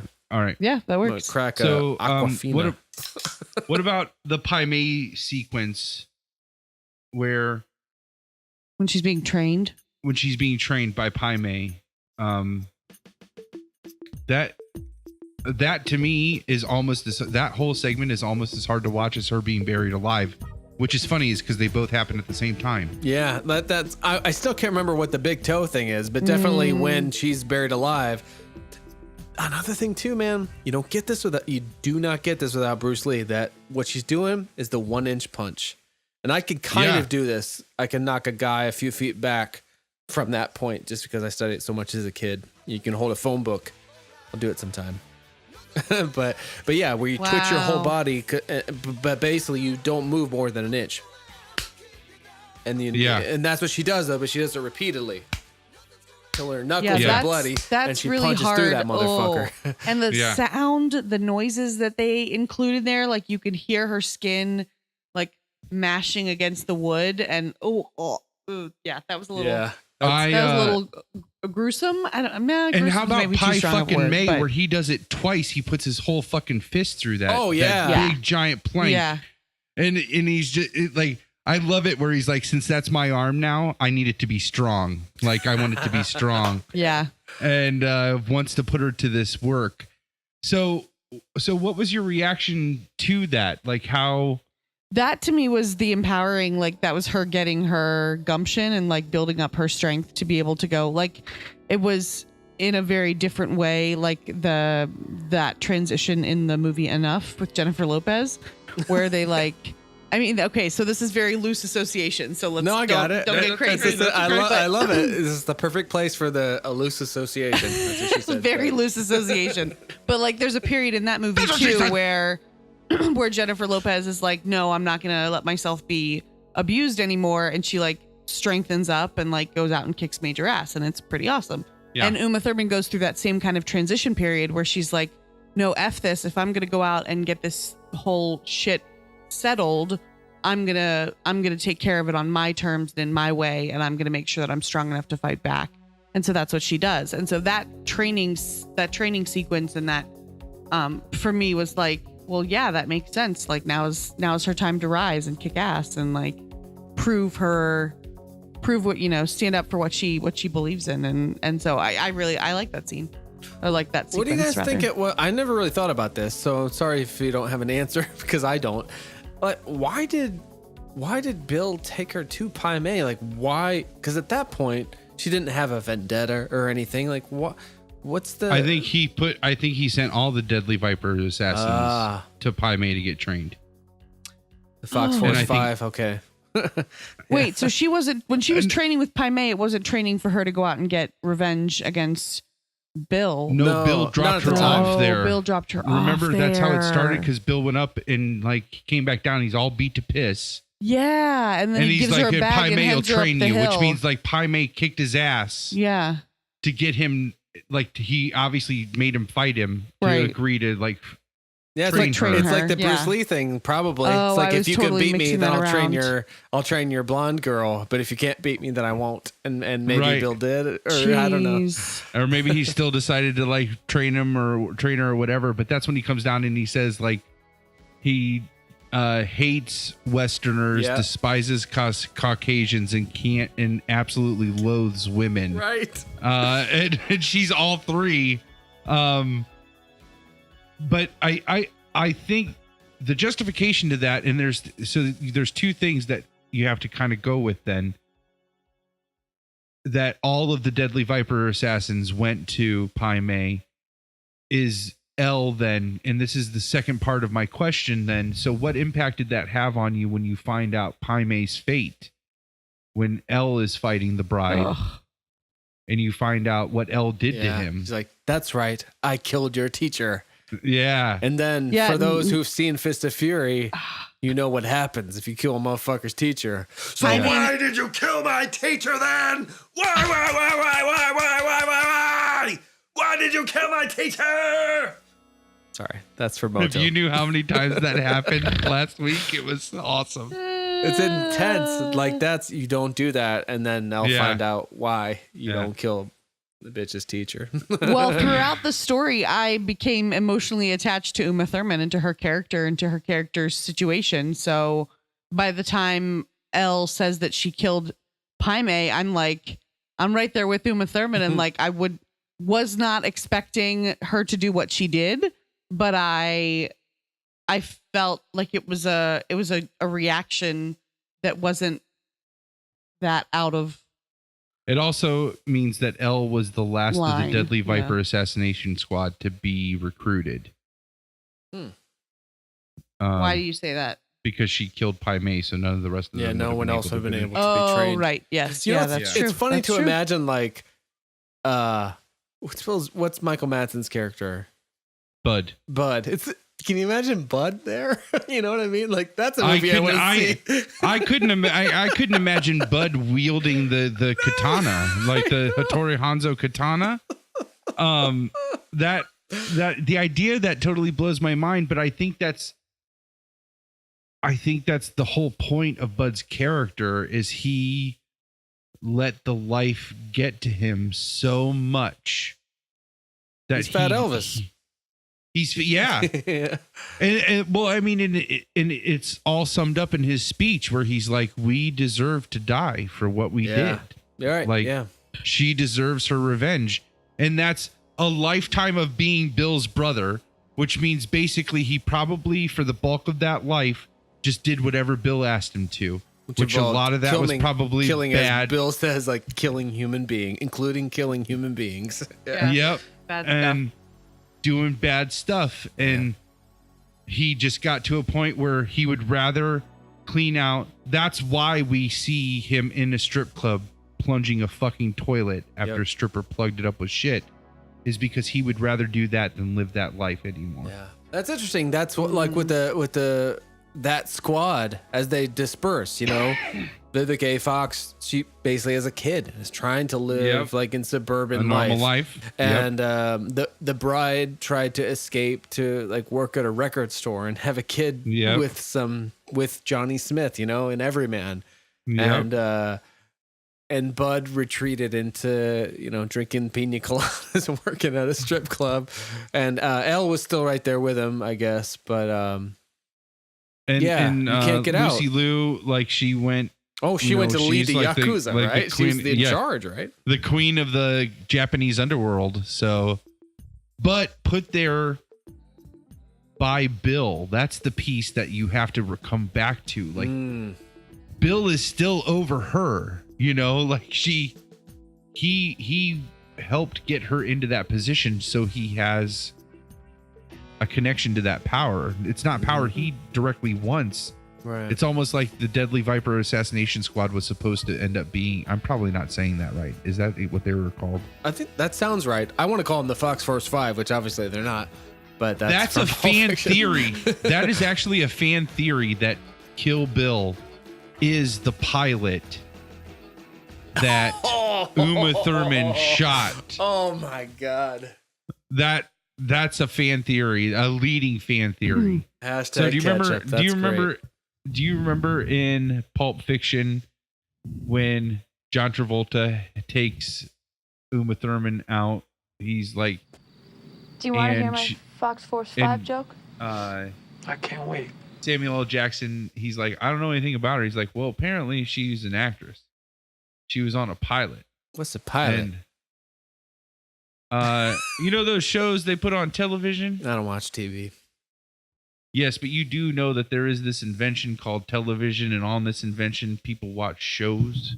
Yeah. Well, so I don't know the rest of it. That's pretty good though.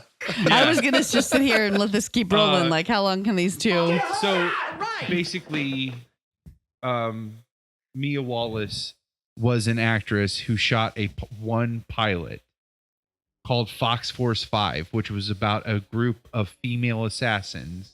Okay. And her assassin was the deadliest woman with a blade.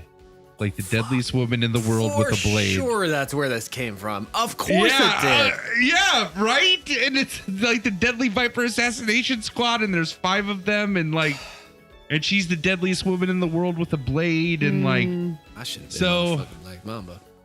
yeah. Wow. Vivica Fox is so awesome. Wow! Oh. Okay. Well, Ash is pumpkining. Let's wrap this up. yeah. So any other So- scenes that grabbed you? But I'm also kind of curious. Like Tarantino's often accused of being sort of style over substance, and there's so much style in this movie in terms Yes. of like the various references to other movies. You got animation. It'll switch to black and white. Yeah. It'll switch kind of visual approaches from scene to scene. Was Absolutely. that stuff interesting to you? Help hold your attention, or was it all kind of secondary to the story? It was interesting. It was a little bit confusing at first until I got with it that it was going to continue to do that. Like once I think you might have even kind of set that up for me a little bit as like, this is an homage to Kung Fu. This is supposed to do justice to all of the classics or sort of make you think about that. So it was a little bit jarring at first to have it continue switching back and forth and like be hokey and then be like more serious and intense. So I think I would watch it again just to get a clear probably to get a clear line of all those events in my head, if that makes sense. Like, Sure. because it all happened so fast and it was my first time taking it all in and we watched them back to back, I think it would be nice to give myself a little bit more time to do that and to watch them again with a clear mind. And I think I would probably have a different experience with it if I watched it again. So I I think we willing would to give do it a it better chance. if we were able to get through each volume at Yeah. least in one sitting. Too. Yeah, in one sitting. Yeah. How It's would really you- hard. Oh no, I was sorry. Go ahead. Mine was more of a closing question. It's just because of the way that Quentin Tarantino like puts his movies together. It makes it hard to not watch them all in one sitting to keep track of stuff. Yeah. So. Yeah. True. All right. What's your wrap up question? Well, so my wrap up question is: so far we've done 7. We've done Get Out, both of which were unlikely choices for your previous record of like kind of taste in films. But as you're That is gaining fair. this kind of confidence in your husband's judgment, it's still, I think, an interesting thing to evaluate. Is it a Palmer's plural pick? Like, do you truly both like it? That's not a mandatory thing, you know? And so I guess I'm just wondering what your gut reaction is. Is it like, yeah, that, because Get Out obviously was you came on fire for that Enthusiastic one. pick. So yeah, enthusiastic. Enthusiastic pick. yeah. How would this I one would stack up? categorize this one as like, I would watch it again if I was with somebody who wanted to watch it. But if it was my decision, I probably wouldn't watch it again. Fair Is enough. it a pick though? Oh, Is yeah, it a that's pick? true. Is it a pick as in like, yes, I would watch it again. So No, yes, is that the pick, how? like a pick is just like a thumbs, like it's the Siskel and Ebert version of thumbs up or Okay, thumbs down. then yes, it is a pick because it was a good movie. Okay, Yeah, it was a good movie. so All right. What about 7? Thumbs up or thumbs down? Thumbs up for sure. Pick, right? Pick. Palmer's Did Yeah. you like Palmer's seven? pick. 7 better than Kill Bill? Yes. Interesting. Yeah, That's fair. it's a sense Yeah. I'm getting. Yeah, I like it. Yeah. It's complicated. Life is not so black and white. It'll Sometimes be fun. it's technicolor. It'll be fun that you two will get Yeah. to talk about movies that, like, Dave is learning more about my movie style and like what I'm into, and so Yeah. And so are our listeners. yeah. You know, though, So I this think has that's evolved interesting. definitely into this dynamic of your husband always choosing. I would be open to an idea of flipping that a little bit. Oh, man. Maybe. He is terrified of that idea because he knows it'll likely be a chick flick romantic comedy movie that he's not excited about already. Maybe you and I Even could conspire theoretically. then. Ooh, I Oh, like that Because maybe. there's plan. a lot of those that I do dig. And if we could find one that you'd at least you wouldn't get ganged up on, we might be able to extol the Yeah. virtues and see if we couldn't bring him over to the light side, as it were. I would totally be open to I that, don't Dave. know. I think that He's would be like- I don't He's know. awesome. like, I don't no, know no. how I like this. It's my girl. Thanks so Oh, look much. at that. Look Like, at thanks that. so, It's time. man. Oh, No, darn, thanks we're so out of much for time. listening, everybody. That's my girl. Don't you touch her. Dave, it was wonderful as always to talk with you. Likewise, Babe, thanks thank so you. much. Thank you for watching Yeah. this movie and for joining us so Strap late at night shirts on look a so school much night. better on you than they do on me, by the way, babe. I This love is it. a strap shirt. Is that That's what a you? strap shirt. That's how you Yeah. wear them, peoples. Well, Yep. it's hot in this house. It is No. hot in here. And the air's So, on. and it's just me. All right.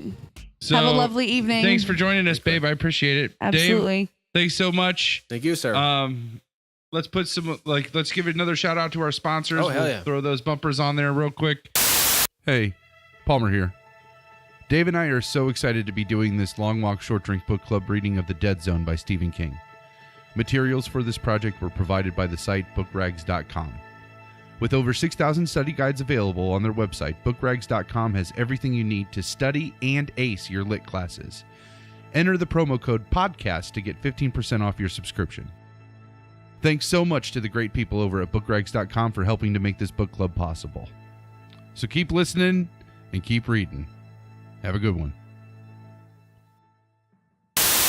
This episode of Long Walk Short Drink is brought to you by Audible. Get a free audiobook download and 30-day free trial at www.audibletrial.com/LWSD. Audible has over 180,000 titles to choose from for your iPhone, Android, Kindle, or MP3 player. Once again, that's www.audibletrial.com/LWSD. So, all right, everybody. Seriously, thanks a lot. Have a great evening and afternoon or morning, whenever you happen to be listening to this. Remember chapters 7 through 14 for next week's book club. I'll say the questions real quick again. How are the reactions to Johnny's powers effective and relevant compared to today? What parallels exist in all of the Stillman scenes? And what thought comes to mind on Johnny's mom potentially also having a sixth sense? So we'll save those for next week. Good luck. This is Palmer This is Ash. This is Dave. signing off. Have a good one, guys. Cheers. Long walk, short drink. Long walk, short drink. You've taken that long walk for a short drink. This was a long walk, fucking short drink.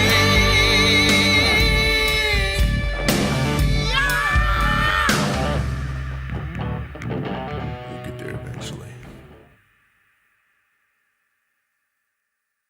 He swallowed and heard an audible click. When Smith had grabbed his hand, he had felt a sudden onrush, bad feelings, excuse me, childlike in their intensity, crude images of revulsion that assaulted him. He had found himself remembering a picnic in the country when he had been 7 or 8, sitting down, putting his hand in something warm, slippery. Sorry, I was just like killing time by reading the back of the jacket. In Chris Walken's voice, though. Trying, yeah. I'm realizing like I need to refamiliarize myself with his cadences and timbre.